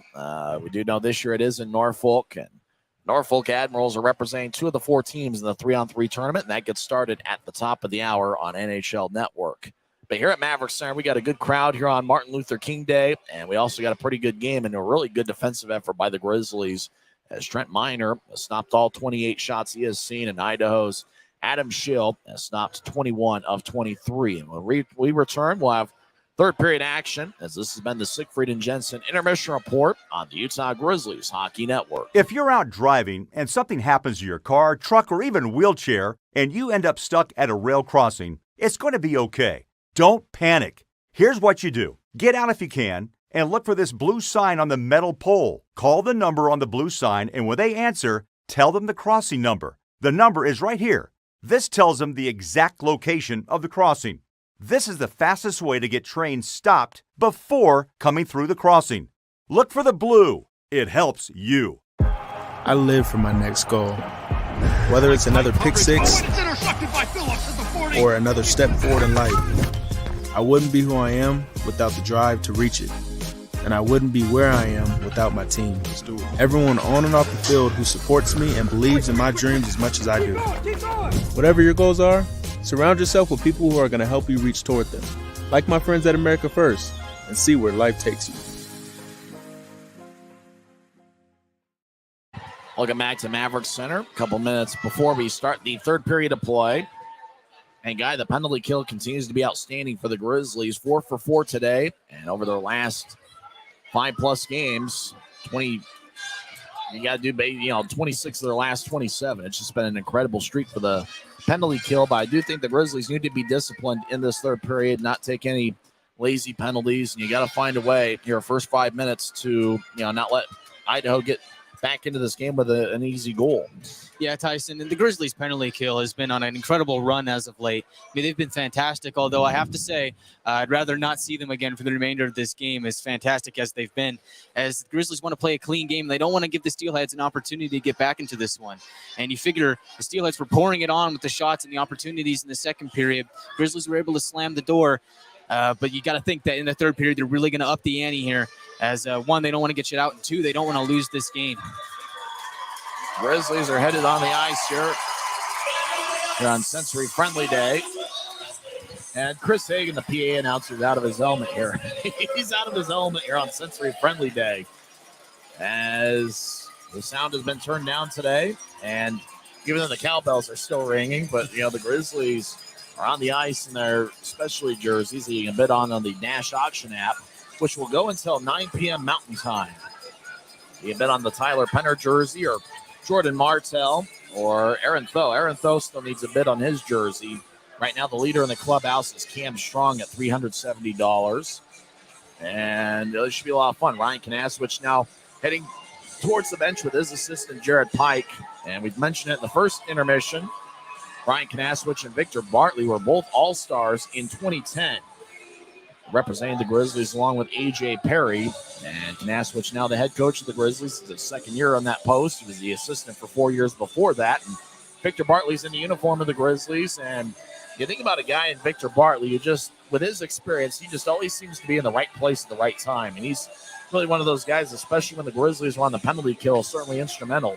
And has been a big reason as to why the Grizzlies' penalty kills had so much success as of late. Well, of course, Tyson. And this is a guy that spent time in the NHL, so obviously he knows a thing or two about making a good defensive play. Victor Bartley's been fantastic, and I really like him on this team. And you got to think that him and Coach Kanaswich, have a really good relationship. The 5 on the ice for the Grizzlies to start the third period. Dakota Raby's on the left wing. Tyler Penner will take the face-off. Taryn Pfizer to his right.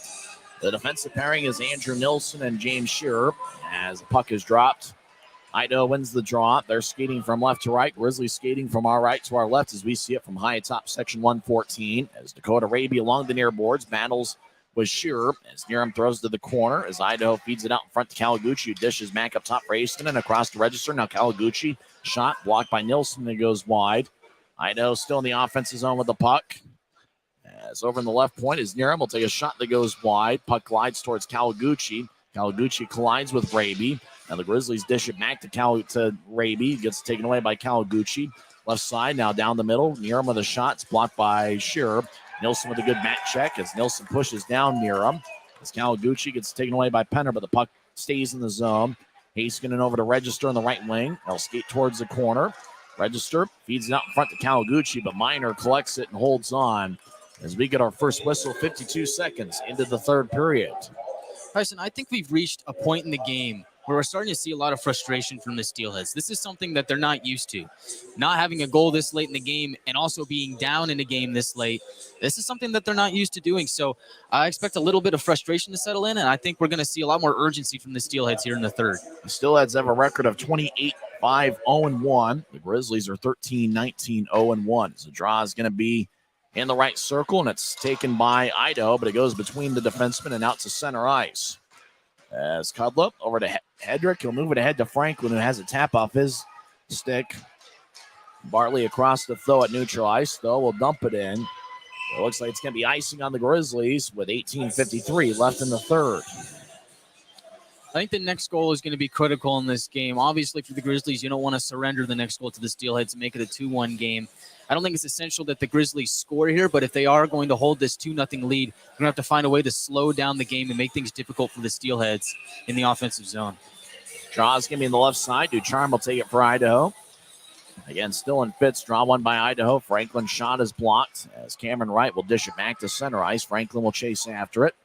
As he gets the puck, he'll move it ahead towards Cameron Wright. As Steelheads dump it in, no icing as Aaron Thope rolls it across to Bartley. Bartley over towards Wright. Now to Fitz. Fitz will dump it in as they'll bounce it off the Rio Tinto sign. Jameson's had a great game. He gets held up by Bartley. As Bardo, Franklin over there, delivers a hit. Franklin goes down. Puck behind Idaho's net. Grizzlies try to dish it out in front. Wright hacks away, and Schill covers up. 18-18 left in the third, as the draw is going to be in the Steelhead zone. I'm Tyson Whiting here with Guy Carenza. Make sure to go to the Grizzlies team store. As the team store located out there in the, out there right there in front. They're on the second floor. Get all your favorite hats, t-shirts, souvenirs. I got to go to the Grizzlies team store. I need to get myself a jacket. I went there right before Christmas, and I picked up a few really good Christmas gifts for my family out there. So if you got somebody with a birthday coming up or something, go on down to the team store and get them something real nice. Idaho has the puck as Jade Miller on the far side. He's still in his own zone. He'll lift it out to center ice for Zach Walker, who gets hit. Walker tried to dump it in, but it didn't go deep. Now Idaho gets it as Miller tried to center it to Becker. It collides off a Grizzly stick. Becker has it behind the net. He gets double teamed. Now it's taken by Martell. Across to Strong. Oh, that's a dangerous hit by Walker. As Martell crosses center ice and dumps it in. Strong and Walker fought on Saturday, probably the same way. Martell over to Strong. He takes a shot that goes wide. As Walker, he gets blasted by James Shearer. Walker ices the puck, and McDonald will chase after it. No icing. 2.5 minutes into the third period. Utah still leads 2-0. As Walker with a high hit on Cam Strong. Luckily, Strong was able to get back to his feet quickly. Shearer crosses center ice, right wing, and dumps it in. It hits a stanchion, goes to the left side, and Utah swung and missed, and that was Raby trying to connect on the one-timer. As Cody Haskinen crosses center ice, he'll dump it in. Willie Niram chases after it. He collides with Shearer. Niram goes to two knees, and Utah moves it across. They'll turn over. Backhand shot by White hits the side of the net. Puck lines along the far boards. Pfizer battles. It kicks over to Nilsson, who feeds it out in front of his own net to Raby. Raby left side will get it to Penner across the center. Right wing passes over the stick of Pfizer. Goes deep into the Steelhead zone. Raby trying to throw it across and fanned on it. As Kawaguchi will lift it out into the Grizzly zone. Victor Bartley gets it. Bartley across to Nilsson. He has to go past him. Register skates towards the right side. Centers it to Ducharme. He takes a shot that goes wide. Register around the net. Tries to kick it to Domowski. Hits off a stick. Hedrick gets in the right side. Hedrick feeds it back to the corner for Ducharme. Ducharme will skate towards his left in the high slot. He'll take a lefty shot that goes high. Domowski gets it poked away by Jameson. And the puck glides towards the near boards. Raby collides with Hedrick. Two Grizzlies and two Steelheads over there. Ducharme gets it. He'll feed it across to Register. Left circle. Register skates in. Takes a shot. It's blocked by Bartley out in front of the net. And Miner's covered up. And a great job by the Grizzlies defensive unit. In boxing out, Idaho, especially Spanenbergs and Register, as Taryn Pfizer and company, Victor Bartley over there as well, protecting Trent Miner. Tyson, after that hit on Cam Strong, you got to think that there's a warrant out for the arrest of Zach Walker. He's probably the most hated man in Utah right now after his hit on Michalchuk, and they're on Strong. That's a dangerous hit, but I think it's critical that the Grizzlies keep their emotions in check and just focus on winning this game and staying out of the penalty box. Now, it should be said that he didn't get a penalty for either the hit on Saturday on Michalchuk or the one here this afternoon in the third period on Strong. Strong and Walker actually fought each other on Saturday. As Dylan Fitz throws it out to center ice, Idaho regathers it, skating from left to right. As Patrick Cudla crosses center, will bounce it off of Fitz. Now Cudla feeds it across. Idaho in the offensive zone. McDonald chases towards the far boards. Svanenberg throws it up top to Hedrick. He'll take a righty shot and goes wide. As it hits off the Maverick sign, Cudla back to Domowski, over to Hedrick. He'll skate towards his left as Hedrick being shadowed by Wright. Wright knocks down Hedrick, puck at the blue line. Idaho backing out to center. Franklin will throw it across. It goes past Justin Ducharme, and it's going to be icing on the Steelheads with 15-18 left here in the third. Well, Tyson, you talk about there being no penalty on that hit by Walker on Strong. I think that's one where you would have liked to see a penalty there. That was a hit to the head. That was a hit up high. That does warrant a penalty. The one on McCulloch that we saw in Boise, that was a bit of a lower hit, so you can make the argument that there wasn't a penalty on that, and that was a good call, but there should have been a penalty here. Draw's going to be in the near circle of the Steelhead zone, and it's won by Idaho. As Hedrick will move it ahead to Ducharme, who crosses center ice. Ducharme with the right wing pass to Kudla as it feeds over to the corner. As Kudla collides with James Shearer, Utah gets it as Cam Strong skates along the far side. Now he veers off to the left. He'll throw a left wing pass to Martell. Martell in the left circle takes a shot. Saved by Schill. Rebound out in front. It's at the ankle of Strong, but taking it's Franklin. As Franklin tries to clear it out and fanned on it. Puck bounced towards the end wall. As Schill behind the net will give it over to Owen Hedrick. Now pass to center ice to Colton Keller is wide of the mark. It ricochets off the end wall, and Idaho's called for icing again with 14:44 left in the third. I think we're seeing a lot more whistles to start this third period than we did in the first and the second period. It seems like those first two periods, the play was a bit more wide open. Now we're starting to see the game slow down, which I think benefits the Grizzlies. Draw's going to be in the far circle. Jack Becker will take it for Idaho against Tyler Penner, who's making his 108th consecutive appearance for the Grizzlies. As the draw won by Idaho, Zane Franklin will clear the zone. Victor Bartley chases after it, and once again, Idaho's called for icing.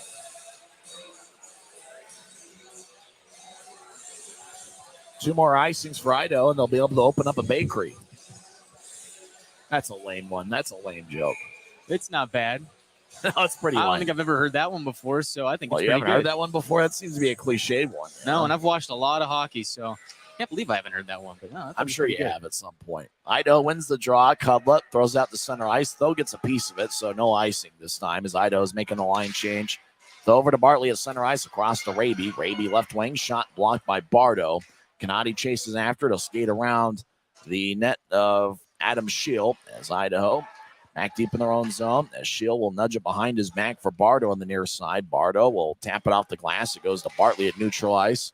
Now across to Raby, who dumps it in and hits off the referee, Dominic Cadieu, as Raby throws it into the Steelhead zone, delayed offside, so Idaho touches it up. As Bardo throw it out to center ice, Idaho gathers it. As Willie Nerum will skate in, right wing shot, saved by Minor. Trent holds on, 13:54 left in the third. Timeout on the ice will take one as well. Utah still leads 2-0 on the Grizzlies Hockey Network.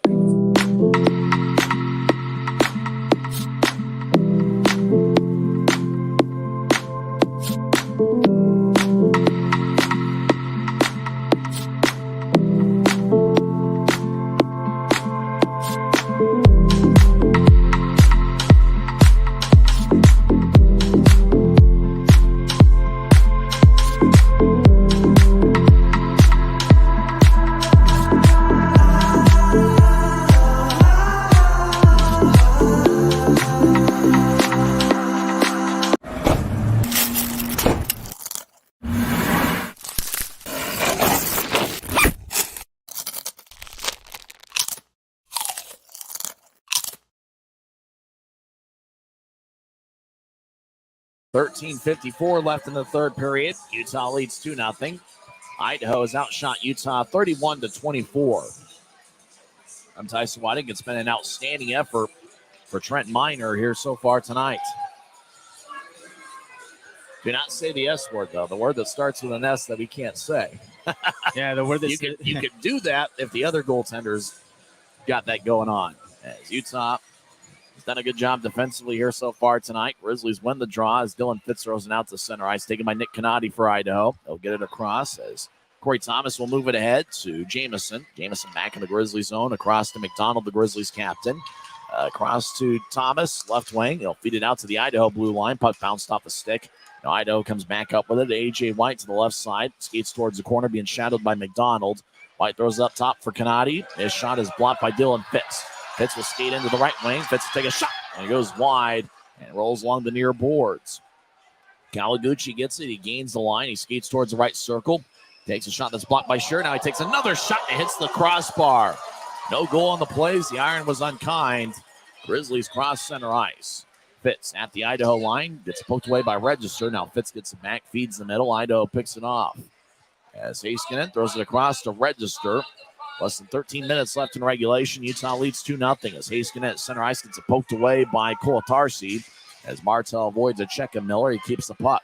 Martell along the near side tried to center it to Kolatarsi, and it goes wide to the mark, picked out by Zach Walker. Walker over to Miller on the right side. He'll take a lefty shot. Saved by Minor. Trent holds on to the body save. 12:39 left in the third. Hey, Tyson, you believe me, announcers jinx? No, I don't. But other people do. Well, we came pretty close there. You don't want the live chat filled up with people saying don't jinx it. I mean, we were just inches away from even mentioning the idea of the S word it's fun for Trent Minor. It's fun to flirt with the line a little bit. You just don't want to cross it. It seems like we were walking on thin ice there. Yeah, it is what it is. It's having some fun on a Monday afternoon. Utah wins the draw. Strong moves ahead to Raby, or make that Penner moving ahead to Raby. Throws in the area as out at center ice. Pfizer gets the puck. He'll dump it back in as he gets around Heiskanen. Shield behind the net. Will throw it to Register. Get it back to Heiskanen on the near side. Ahead to Domowski. Right wing. He'll cross center ice, and he'll dump it into the left corner off the Rio Tinto side as Aaron Tho around the net. Though will kick it off a stick, and it goes to Haskin, the right side. He looks to center it. Now Idaho ahead. Walker with a shot, and it glances off a Minor and deflects out of play. 12:07 left in the third. Both teams will make a line change. Idaho, through 2 periods, had 18 scoring chances, and the Grizzlies had 14. So it seems like both teams are doing a good job offensively getting the puck in scoring range. Both teams' goaltenders and defensive units have really been on par, keeping it a lower scoring game. Draws in the left circle. Idaho wins it as Patrick Kubla will skate towards his right. Kubla now on the right side takes a lefty shot and scores. Kubla points to Zane Franklin, asking if he got redirected it, as the Steelheads, with an even 12 minutes left in the third period, have gotten on the board. It's now a 2-1 game.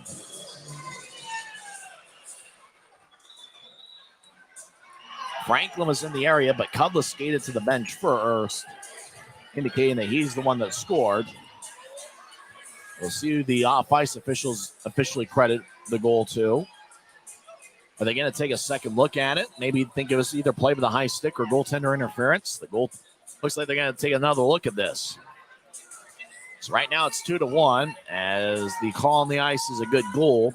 Now they're going to take a second look at it to confirm the call or disallow the goal.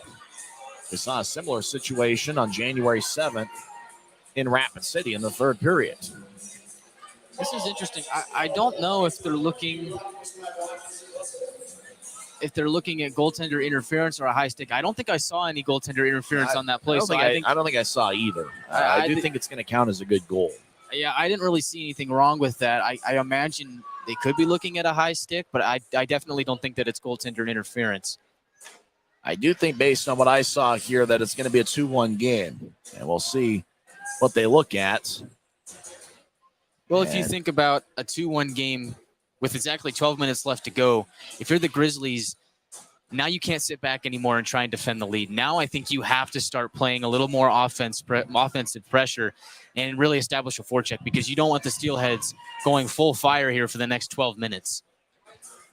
Right now it's 2-1, but they're looking it over as Idaho thinks they'd scored their first goal of the game and got past Trent Minor. Didn't look like anybody ran into Minor, nor did it look like, but they're taking a good long look at this. Working on the tablet, and because of that, it looked like the referee is pointing at something there near the crease. Yeah, we can see a little snippet of their iPad here on the Maverick Center Jumbotron, and we do see somebody in the blue paint in front of Minor, so it looks like that's what they're looking at. Franklin didn't think he redirected it, though, as him and Kubla were talking right after, just asking each other who had scored the goal. So they're taking a good long look at this. Is Franklin in the crease? Is he interfering with Trent Minor? Well, they're taking a good long look at this, which makes me think that it was a tougher call than I had originally thought it was. I mean, this is one of those times where you'd love to be a fly on the wall right here next to the referees looking over. We sort of are. As they show the video board, and they're showing a little bit of the tablet, and they're showing the crease and Franklin there, and they're pointing at the tablet, and they're pointing towards the crease area. Yeah, so I guess we do know that now they're looking at goaltender interference. I initially didn't think that I saw anything of that nature on that play, but it looks like they've come to a conclusion here. Well, let's see. No goal. No goal on the play. And Colton Keller can't believe it. So the goal is disallowed. This is one of those times, Tyson, where it feels good to be wrong. So it's still 2-0 game. Everett Sheen, the head coach of the Steelheads, wants an explanation from the referee. As Franklin did get close to Minor, I don't know if you have to make contact with him or if you just have to be in the crease there, all up in his kitchen. He was right on the doorstep. He was right there. Now, if you're Idaho, you argue that wasn't really contact being made. Does both feet have to be in the crease there for the goal to get disallowed? But they saw enough to disallow the goal. And obviously, when the original call is a goal on the ice, you got to see indisputable visual evidence to overturn the call. And it appears that they'd seen that. I mean, that was just really, really close. I mean, you could argue that both of his skates were in the crease, but just at the top of the blue paint. And I got to think that his backside, his Keister, was up in Minor's face. But I don't think it was anything too serious. But, hey, the goal is disallowed, and we get a 2-0 game again. Grizzlies still lead 2-0. And watch the message board there because they're going to go after us. And I told you, guy, you don't want to even flirt with the S word. Hey, you flirted with the S word. I'm just dragging you on along with it. Right wing Hedrick shot saved by Minor. As action in the Grizzlies zone, Colton Keller throws it back up top for Hedrick, but it goes out to center ice. Hedrick across the Cudlip, across to Keller. They'll throw it back to Hedrick. He'll cross center ice along the near wall, back to Keller. Keller battling with Strong. Fitz takes it away. Fitz skates towards the right side, takes a shot, saved by Shield. Rebound backhand shot, saved by Shield. And Shield, the Idaho goaltender, covers up. Good work by the Grizzlies, who won a 2-on-2 battle in the near air at center ice. Grizzlies skated in, took one shot, and then bounced off a Shield. The rebound was gathered by Idaho. Fitz took the shot and let some loose change out in front. Then a backhand shot by Strong, and Shield made the save. And then after the whistle, Zane Franklin knocked down Cameron Wright. Fans here at Maverick Center think a penalty should be called there. So we've seen a lot of rebounds of that nature from Shield. You got to think the game plan for the Grizzlies is to shoot low and potentially cash in on one of those rebounds. Draw is taken by Cam Strong, and it's won by the Grizzlies. Martell feeds up top to Nilsson. Right wing will take a shot that goes wide off the American First Credit Union side. Willie Nerum tries to clear it out. It stays in. Simeone along the near boards, feeds it to the corner. Nobody's there in particular. Nick Canati nudges ahead to Willie Nerum. Nerum gets out to center ice. It goes past A.J. White over to the Utah blue line where Nilsson gathers it. Nilsson will skate towards his left. Now feed it ahead to Martell.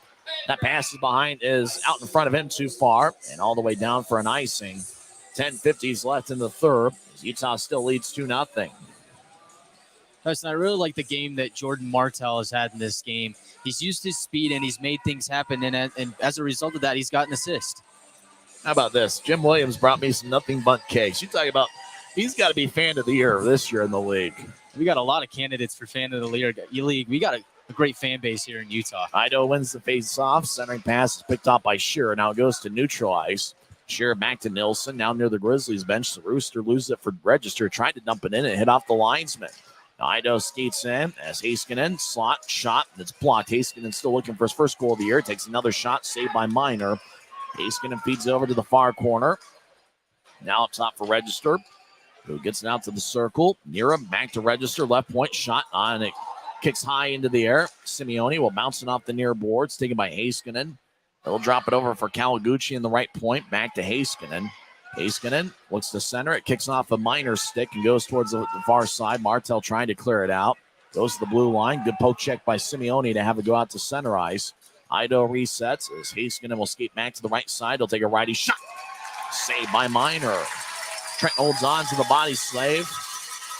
9:57 left in the third. It's still 2-0 Utah. Heiskanen was very active that shift. Still looking for his first goal of the year, but Minor made the save there. It's kind of a routine stop. It's been a good game so far for Trent Minor. Draw one by Idaho. Hedrick with a shot. Saved by Minor. Rebound goes out to the far side as Raby will nudge it ahead. Goes back to Utah. Riz dump it in. Penner has it flying out of play into section 110, about row 2.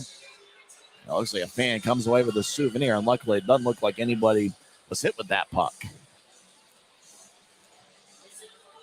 Well, that's good news. You always got to watch out for those flying pucks there at Maverick Center. Looks like the fans are okay.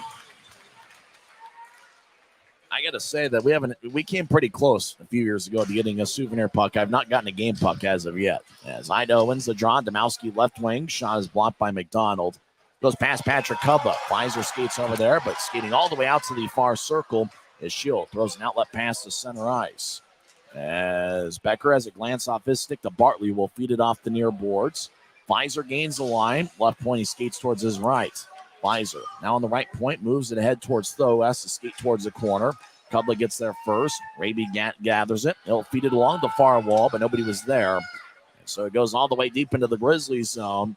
About 9 minutes left in the third period, as Utah still leads 2-0. The Steelheads have outshot the Grizzlies 37-27. Utah in their SpongeBob SquarePants themed jerseys will dump it in. As Jamison gets tripped up, no call. As Franklin lost his stick, he gets it back and delivers a left wing pass to Keller at center ice. Keller skates towards the circle, backhand shot. Blocker saved by Minor. Now the Steelheads. Ducharme feeds it up top for Register. Register back to Haskin. He'll take a shot saved by Minor. Now Keller with a backhand shot that flies over the crossbar, stays in play. As Ducharme across the Register. Left side gets around the skater. He'll take a lefty shot. Glove save by Minor. And Trent holds on. 8:27 left in the third. As Idaho's been in the offensive zone for a while, but the fans start to make some noise here on Sensory Friendly Day at Maverick Center. Well, Tyson, Trent Minor has been fantastic in this game, and the Grizzlies are going to need him to stand tall for the next 8 minutes and 27 seconds if they want to walk out of here with a win. But I really got to think that the Steelheads aren't going to sit back here in the final minutes of this game. They're going to give everything they have on offense, and the Grizzlies have to be ready for it. Ross in the far circle. Idaho gets it. They fire it up high, and it goes high off the glass, stays in place. Haskinen throws it towards the corner for Kawaguchi. Kawaguchi goes down. Sure was in the area. Martel gets it across to Strong. Back towards Martel. He has to chase after it in the Steelhead zone. Register over there. He collides with Cole Tarsi. Puck ends up back to the far side as Haskinen will move it ahead. As A.J. White still in his own zone, will get it out to center. As Kawaguchi will skate into the left side. Gets around Shearer. Takes a shot. Saved by Minor. And Trent holds on as it was a low liner. Minor had to bobble it for a second. And now after the whistle, Andrew Nilsson collides with Idaho. And that's Willie Nerum. Nerum's a pretty big guy, and he also moves around pretty good for his size. As Willie Nerum goes 6'4" and 225 pounds. Nilsson's pretty big on his own as he goes 6'4" and 230. Tyson, if you're the Grizzlies, this would be a bad time to take a penalty. You don't want to see any shenanigans here late in the period. You don't want to give Idaho a power play chance to get back into this game. 7:57 left in regulation as Utah still leads 2-0. Jade Miller will take the draw for Idaho against Utah's Tyler Penner. The draw won by by Penner. McDonald gets it, feeds over to the left point. Hedrick kept it in. He'll bounce it off the glass. It goes to Corey Thomas.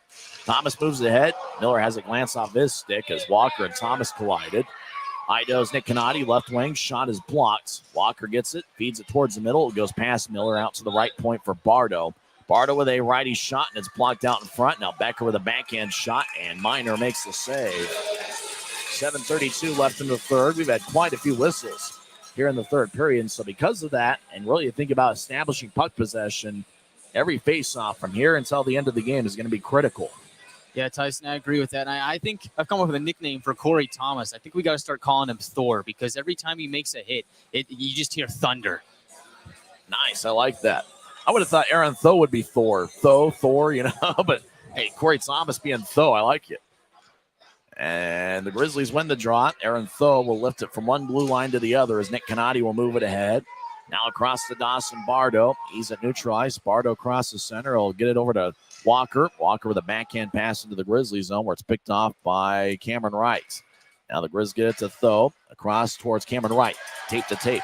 Wright skates towards left side. Take a shot. He scores!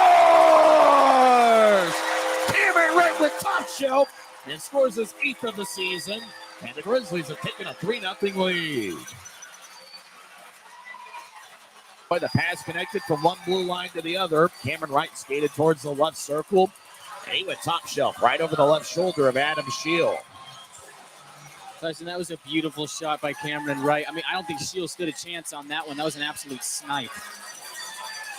Wright gets his 8th of the year.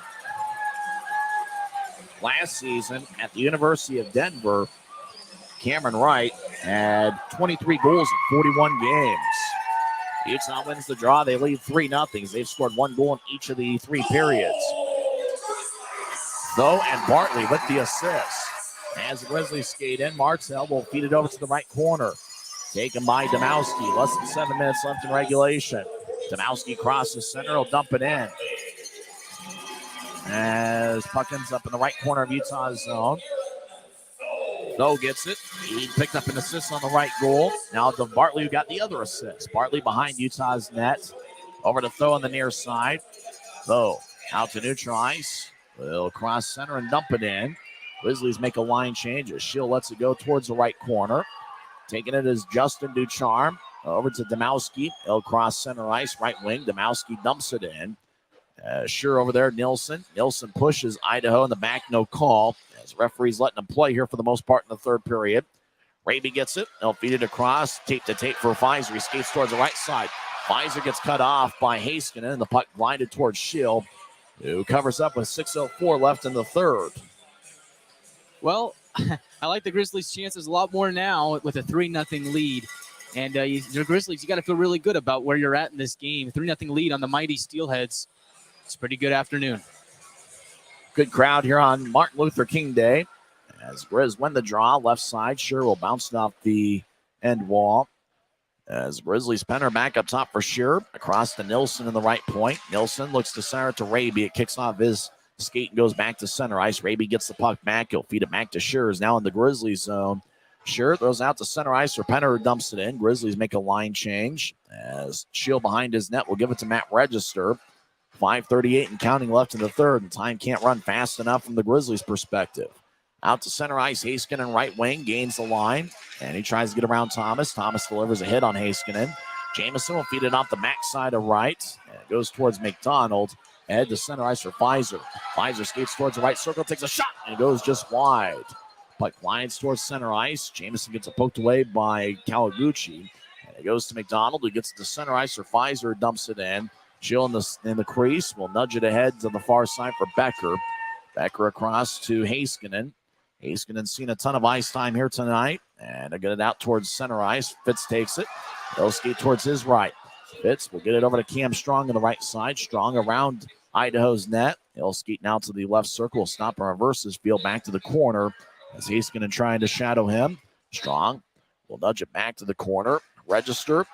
It's back checked by Fitz. He goes back to the left point for Strong. He'll fire towards the net. Saved by Schill. Rebound out in front. Schill covers up as Fitz was trying to redirect it from the shot of Strong, but Schill makes a save. 4:37 left in the third. Grizzlies lead 3-0 on the Grizzlies Hockey Network. If you're out driving and something happens to your car, truck, or even wheelchair, and you end up stuck at a rail crossing, it's going to be okay. Don't panic. Here's what you do. Get out if you can, and look for this blue sign on the metal pole. Call the number on the blue sign, and when they answer, tell them the crossing number. The number is right here. This tells them the exact location of the crossing. This is the fastest way to get trains stopped before coming through the crossing. Look for the blue. It helps you. I live for my next goal. Whether it's another pick six or another step forward in life, I wouldn't be who I am without the drive to reach it. And I wouldn't be where I am without my team. Everyone on and off the field who supports me and believes in my dreams as much as I do. Whatever your goals are, surround yourself with people who are going to help you reach toward them. Like my friends at America First, and see where life takes you. 4:37 left in the third period. Utah leads 3-0, but Dylan Fitz is in the penalty box. So Idaho is going to be on the power play as Fitz gets 2 minutes. Roughing's the call as he was out in front of the net trying to redirect the Strong shot before the timeout. And he gets 2 minutes for roughing. And let's see, Everett Sheen might want to use his timeout. As it's a 3-0 game as Idaho trying to get on the board. And Idaho has used its 30-second timeout. We'll keep it here. And Guy, you think about the next 2 minutes. It's critical here because, Idaho, even though it is a 3-0 game, Idaho is a high-powered offense who can score in a hurry. Yeah, Tyson, they're always dangerous, and I think it's really critical that the Grizzlies' penalty kill comes up strong again and keeps this a 3-0 game with about 2 minutes and 37 seconds to go if they kill that off. I got to wonder if we see Adam Shield leave the net sometime during this power play. It'd be a pretty bold move by Sheen, but I don't think it's out of the question. Especially with it being a 3-0 game, and Idaho needs to be ultra aggressive here on the power play to get back in this contest. Grizzlies have a first period goal from Cam Strong, a second period goal from Keaton Jamison. And Cameron Wright found the back of the net in the third period. And it's really been the Trent Miner show for Utah, as he has stopped all 40 he has seen so far. Yeah, Trent Miner's been fantastic, Tyson, and we almost gave him a little scare earlier on when we mentioned the S word, if you believe in the announcer's jinx. But, hey, we were redeemed, and so we'll see if the Grizzlies can hang on here in the last 4 minutes and 37 seconds of this game. It kind of looked like Franklin pushed back there on Fitz, but Franklin's not in the box, but Fitz is. Idaho on the power play. As Hedrick in the high slot throws to Kawaguchi. One-timer, saved by Miner. Rebound goes to Willie Nerum. He's behind Utah's net. He'll feed it to the left side. Now up top for Kubla. Kubla across to Kawaguchi. Glances off of his stick. Kawaguchi gets it back right side. Now up top to Hedrick. Now across to Becker. One-timer. He didn't get much on it as he glides towards the end wall. Becker skates towards the far corner. He gets the puck. He played at Michigan. Also at last season was at Arizona State. Over to Kubla. Up top for Hedrick. Now to Kawaguchi, who gathers it. Fanned on a pass, and it goes out to center ice as Kawaguchi trying to get it back to Hedrick. Idaho at center ice. Patrick Cutler re-enters from the right side. He'll skate towards the corner. Stops. Throws it up top for Nerum. Now across to Hedrick. 1:10 left in the Idaho power play. Over to Becker. One-timer shot saved by Miner. Rebound goes out to the right side as Kawaguchi gets it up top for Hedrick. Now it's the left side for Becker. Takes a shot. He scores. Becker connects on the one-timer, and the Steelheads get on the board. It's a power play tally, 3:39 left in the third. It's the Steelheads 3 and the Grizzlies 1. And we do want to note that Adam Shield was away from his net. The net was empty when Becker had scored.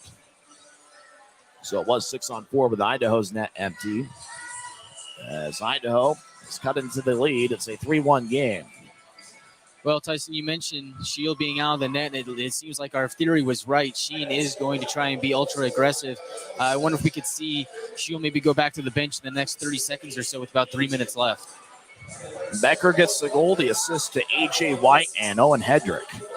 As Utah wins the draw, Shield is in net now as McDonald throws to Kolatarsi. Icing is called as Idaho lifted the stick of Kolatarsi so he couldn't get the pass from McDonald. And so icing is called, and McDonald argues his case, but draw's going to come back towards Trent Miner. And it took 43 shots. Well, if you're the Grizzlies, you don't want this draw back into your own zone, especially with the Steelheads pressuring like this. With the way the Grizzlies defense has played all game long, I think they like their chances here. Draw's going to be in the left circle. Justin Ducharme will take it. And the faceoff won by Idaho. It's Matt Register across to Heiskanen. Back over to Register. They'll feed it to the left side to Domowski. He'll take a shot. Glove saved by Miner. Boy, great stop by Trent, utilizing a lightning-quick glove there on the Domowski shot from the left wing. Yeah, Tyson, and note that Shield has once again left the net, and the Steelheads are out with 6 skaters. Yeah, it's going to be full-on attack from Idaho for the next 3 minutes. Shield is on the bench. 6 for Idaho, 5 for Utah. Utah leads 3-1. They can put this baby in the refrigerator with an empty netter right here. Penner will take the draw. And the faceoff won by Idaho as Matt Register to the left side, gets it across to Heiskanen, back to Register in the high slot. As he surveys, gets it to the right side for Heiskanen, now to Ducharme, back to Heiskanen, up top for Register. Register switches places with Heiskanen. Now to the near side for Ducharme, right side. Ducharme back up top for Register. Register surveys. He feeds it across to Domowski. Fans stop their feet here. Heiskanen over to Register. One-timer. Kick saved by Miner. As Idaho's net's empty, Utah clears the zone. It goes out to center ice. Penner chasing after it. As Register at center ice, we'll get it across to Domowski. Ahead to Franklin. Now to Ducharme. Ducharme with good speed. Skates towards the corner. Spins it around. 2:40 is left in the third. Utah leads 3-1. As Register skates towards his left, he'll fire a shot. It got redirected over to the right corner. As Domowski being shadowed by Penner. Domowski on the right side, up top for Heiskanen. Now throw it to the left circle for Keller. Keller over to Franklin, who gets it off the end wall. Franklin looks to center. It kicks off a skate. Now Domowski gets up top for Register. 2:17 left. Register with a shot. And it kicks off a stick and goes out of play with 2 minutes and 15 seconds here in regulation. Well, Tyson, now we're in a situation where it's almost like a penalty kill with the Steelheads having the extra forward with Shield being on the bench. And we've seen the Grizzlies penalty kill play really well all game long. This is their bread and butter right here. Looks like on the Idaho goal, Owen Hedrick and Jordan Kawaguchi got the assist, 16-21 into the third period. Draws going to be in the near circle, and it's won by Idaho. Up top for Hedrick, across to Kudla on the left side. Now it's the left circle for Becker, back up top for Kudla. Kudla feeds to Hedrick. Now it's the right side for Kawaguchi. Kawaguchi up top for Hedrick. One-timer, saved by Minor. Rebound, Shearer throws to the far corner. McDonald will bounce off a Grizzly stick, and the Steelheads keep it in. White tried to get it across. It bounced back to him. Now Kawaguchi over to Hedrick in the high slot. Back to Kawaguchi on the right side. Across to Kudla in the left point. They'll take a shot. Saved by Minor. Rebound goes out to the left side. Becker gets pushed along the boards. Taking it is A.J. White. He'll throw it to Nira behind the net. Through the legs of Kawaguchi. Skating to the right point to keep it in is Kudla. Back to Kawaguchi, who rolls it around the boards. McDonald cuts it off behind Utah's net. He gets the puck taken away from him. Becker up top to Hedrick. Over to Kudla. 1:25 left in regulation. 3-1 Utah. As Kawaguchi on the right side of the goal line. Up top for Kudla. Kudla at the right point. Gets it back to Kawaguchi. He gets poked away by Jamison. Cameron Wright gets the fires towards the empty net. Kudla picks it off. Now slow into the empty net. Fitz, and it's just wide of the mark. Boy, Fitz fired towards the empty net, and that could have put this game on ice. But it missed the net by just that much. Just to the left of it. Tyson, James Shearer made a really great play on that last sequence. Kawaguchi had a chance to make a cross-crease pass, which eventually probably would have led to a goal, but James Shearer was in the right place at the right time and anticipated that and was able to cut that off. Great play by Shearer. Critical face-off here for the Grizzlies. Idaho has been able to keep the puck in the offensive zone for quite a while. As the draw taken by Jamison goes into the corner, Franklin throws it up top for Heiskanen. Back to Domowski, who's being shadowed by Jamison. Now in the corner, Keller gets held up by McDonald. 1 minute left in the third. Grizzlies gather it. Fitz will fire it towards center ice. And looks like no icing on the play. Register chases after it. So drop it off for Ducharme. As Register got knocked down by Wright. Ducharme crosses center ice. Skates over to the right. It's poked away by Fitz. And offside are the Steelheads. As Domowski and Cameron Wright hold each other up. I get the sense, even though both guys wear number 15, that Domowski doesn't like Cameron Wright much. I mean, based off of all the tomfoolery after the whistle, I'd assume probably not. But, I mean, you think about Ryan Domowski in this game, he's essentially been a non-factor. The Grizzlies have done a really good job of neutralizing his talent. Remember, Idaho has used its one timeout, so Everett Sheen just talking with Matt Register. And it looks like Ducharme, let's see, I think somebody's been tossed. Nope. Yeah, I think Domowski's being asked to leave. 43 seconds left, and Domowski gets the old heave-ho. And the mouse has left the house. Domowski has some words for the referee.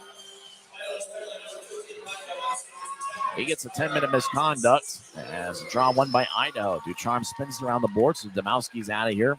As puck goes back to center ice, Tyler Penner feeds it across. Pfizer gets it. He fires towards the empty net, and he scores! This baby's in the refrigerator as Taryn Pfizer gets his 10th of the year, and Utah's taking a 4-1 lead. Taryn Pfizer becomes the first Grizzly to score double digits this season. It's his 10th goal of the year, and it's an empty netter as the Grizzlies are going to win 2 out of 3 games against the Steelheads in this 3-game, 2-city series. Tyson, this is the type of win that can change the tides of the season. This is a great win.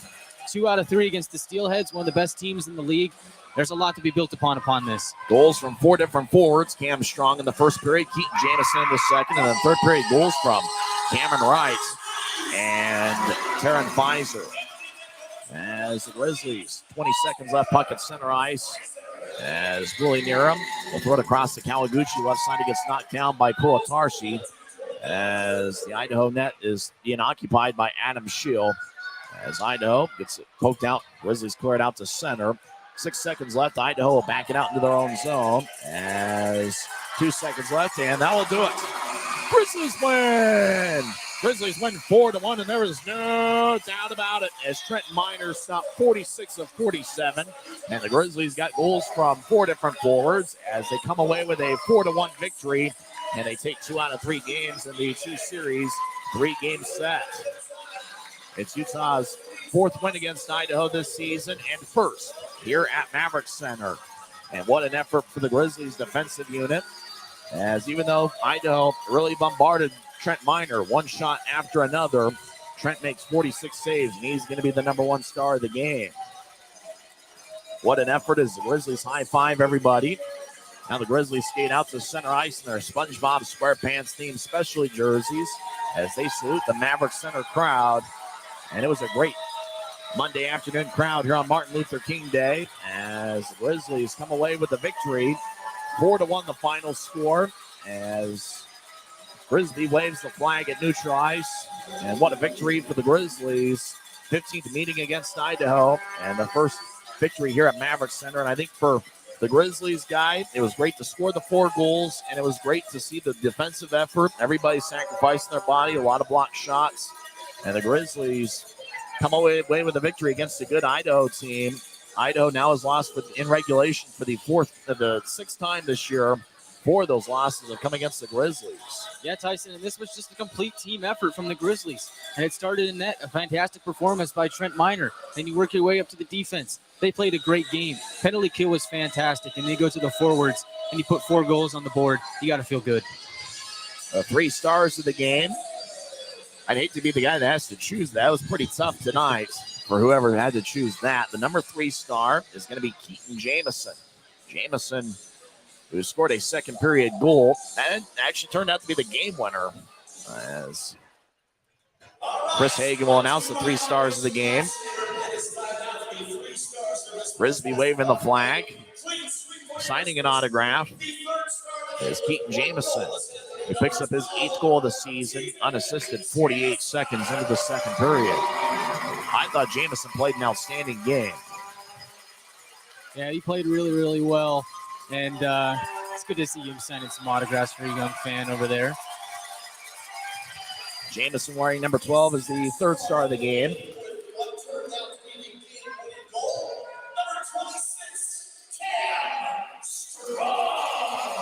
Cam Strong is the number 2 star. Jamison got the game winner, but Strong scored in the first period. Strong, one of those guys who plays the north-south game, has good speed. So he'll toss a T-shirt into section 125. And the number 1 star, hoping for a while he would have gotten the shutout. Idaho has not been shut out this season, and that continues as Jack Becker scored late in the 3rd period. But Trent Miner is the number 1 star of the game with 46 saves. What an effort for Trent, whose record goes to 4-10-1 this season as he tossed a T-shirt into row 2 of section 125. And when we come back in 30 seconds, we'll have the post-game report as the Grizzlies come away with a 4-1 victory here on Monday afternoon on SpongeBob SquarePants themed specialty jersey day, as well as sensory friendly day at Maverick Center. Post-game show in 30 seconds on the Grizzlies Hockey Network. I live for my next goal. Whether it's another pick 6 or another step forward in life, I wouldn't be who I am without the drive to reach it. And I wouldn't be where I am without my team. Everyone on and off the field who supports me and believes in my dreams as much as I do. Whatever your goals are, surround yourself with people who are going to help you reach toward them. Like my friends at America First, and see where life takes you. Grizzlies come away with a 4-1 victory. I'm Tyson Whiting here with Guy Krenz, what an effort it was for the Grizzlies. And what an effort for Trent Miner, who's the number 1 star of the game, stopping 46 of 47. I think it's interesting to note, with Trent Miner in his second full season as a pro, 7 shutouts last year, and it really was that kind of effort here tonight. He was in rare form as Trent had his A game for the Grizzlies, and that leads to them winning 2 out of 3 games against the first-place Idaho Steelheads. I think could end up jump-starting the Grizzlies for for the second half of this season. Yeah, Tyson, I agree. And you coming off a fantastic performance by Metcalf on Friday, and now you follow that up with a great performance here by Minor here at Maverick Center. That's got to feel good. And that's got to feel good if you're both those guys. And if you're Coach Ryan Kanasowicz, you have a really, really great luxury of having 3 fantastic goaltenders on your team. Yeah, Minor, Lucas Preek, and Garrett Metcalf. And it's got to be a really tough decision for Ryan Kanasowicz to figure out who's going to be in net, because you've got 3 solid goaltenders who, really are capable. I mean, Lucas Preek could be a starter for most teams in this league. Trent Minor, we obviously saw what he did last year, and obviously we saw what he did today. He's on an NHL entry-level deal, a second of a 3-year deal by the with the Colorado Avalanche.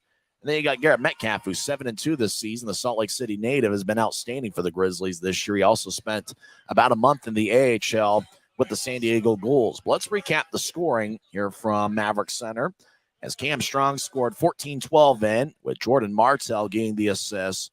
Utah led 1-0 after one period. They outshot the Steelheads 16-8. Idaho had 39 shots in the last 2 periods of play. They outshot the Grizzlies 20-7 in the second period, but the only goal scored on either side was Keaton Jamison, who got his 8th of the year unassisted as he took the puck away from Matt Register and fired towards the net, and it got past Adam Scheel. And so at that point, the Grizzlies led 2-0. And it was a 2-0 score after 40 minutes of play. Utah extended the lead, 12:51 into the third period, as Cameron Wright scored his 9th of the year. Aaron Tho and Victor Bartley picked up the assists. Idaho got on a power play after Dylan Fitz got a roughing Minor, 15:23 in. And about halfway through the power play, 16:21 in, Jack Becker scored his 8th of the year. 7 of those 8 goals have come against the Grizzlies. So Becker, he knows how to get it done against Utah, I guess. Owen Hedrick and Jordan Kawaguchi with the assists. It was a power play goal. Idaho was 1 for 5 on the power play. Utah's power play was 0 for 2.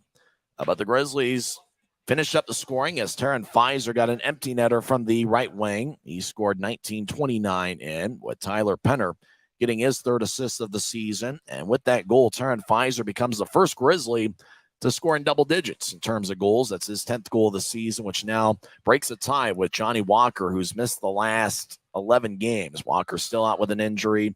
Grizzlies still without Zach Sekos as he's battling an injury. Bryson Martin also out of the Grizzlies lineup due to an injury, although I think Martin is close to getting back. The news is good. It could have been a lot worse on Vladislav Mikulchuk. He took the hit from Zach Walker on Saturday. He is banged up pretty good, but it looks like the lower body injury isn't quite so bad. They have not ruled him out for the rest of the season, so it's possible we could see Mikulchuk, but the timetable is still unknown as to when he'll return to the Grizzlies. The Grizzlies lineup, he was playing pretty good hockey at the time of his injury. And so for the Grizzlies, they get a 4-1 victory despite being outshot 47-31. And Guy, I think that, you think about seeing 39 shots in the last 2 periods, and Trent Minor stopped 38 of them. It was an outstanding effort. I mean, Trent Minor absolutely stood on his head. I mean, you want to talk about a guy that just played at an elite level and gave the Grizzlies a chance to win. That was Trent Minor. He came into this game with a chip on his shoulder. Really, I think he had something to prove. That performance that he had against Rapid City was not a fluke, and it was the start of something good to come. And that's just the case. Trent Minor has been fantastic, and I think the sky is only going upward here for him in the future. Victor Bartley was a +3 for the Grizzlies today, and a few other guys are a +2. Keaton Jamison, Dylan Fitz, Cameron Wright were each a +2. Aaron Tho was also a +2 for the Grizzlies. I thought Tho played an outstanding game, and really think about, beating a good team like Idaho. I mean, you're going to have to score goals in the type of ways that the Grizzlies were able to score. And, Idaho made that mistake there. Register made the mistake there early in the second period.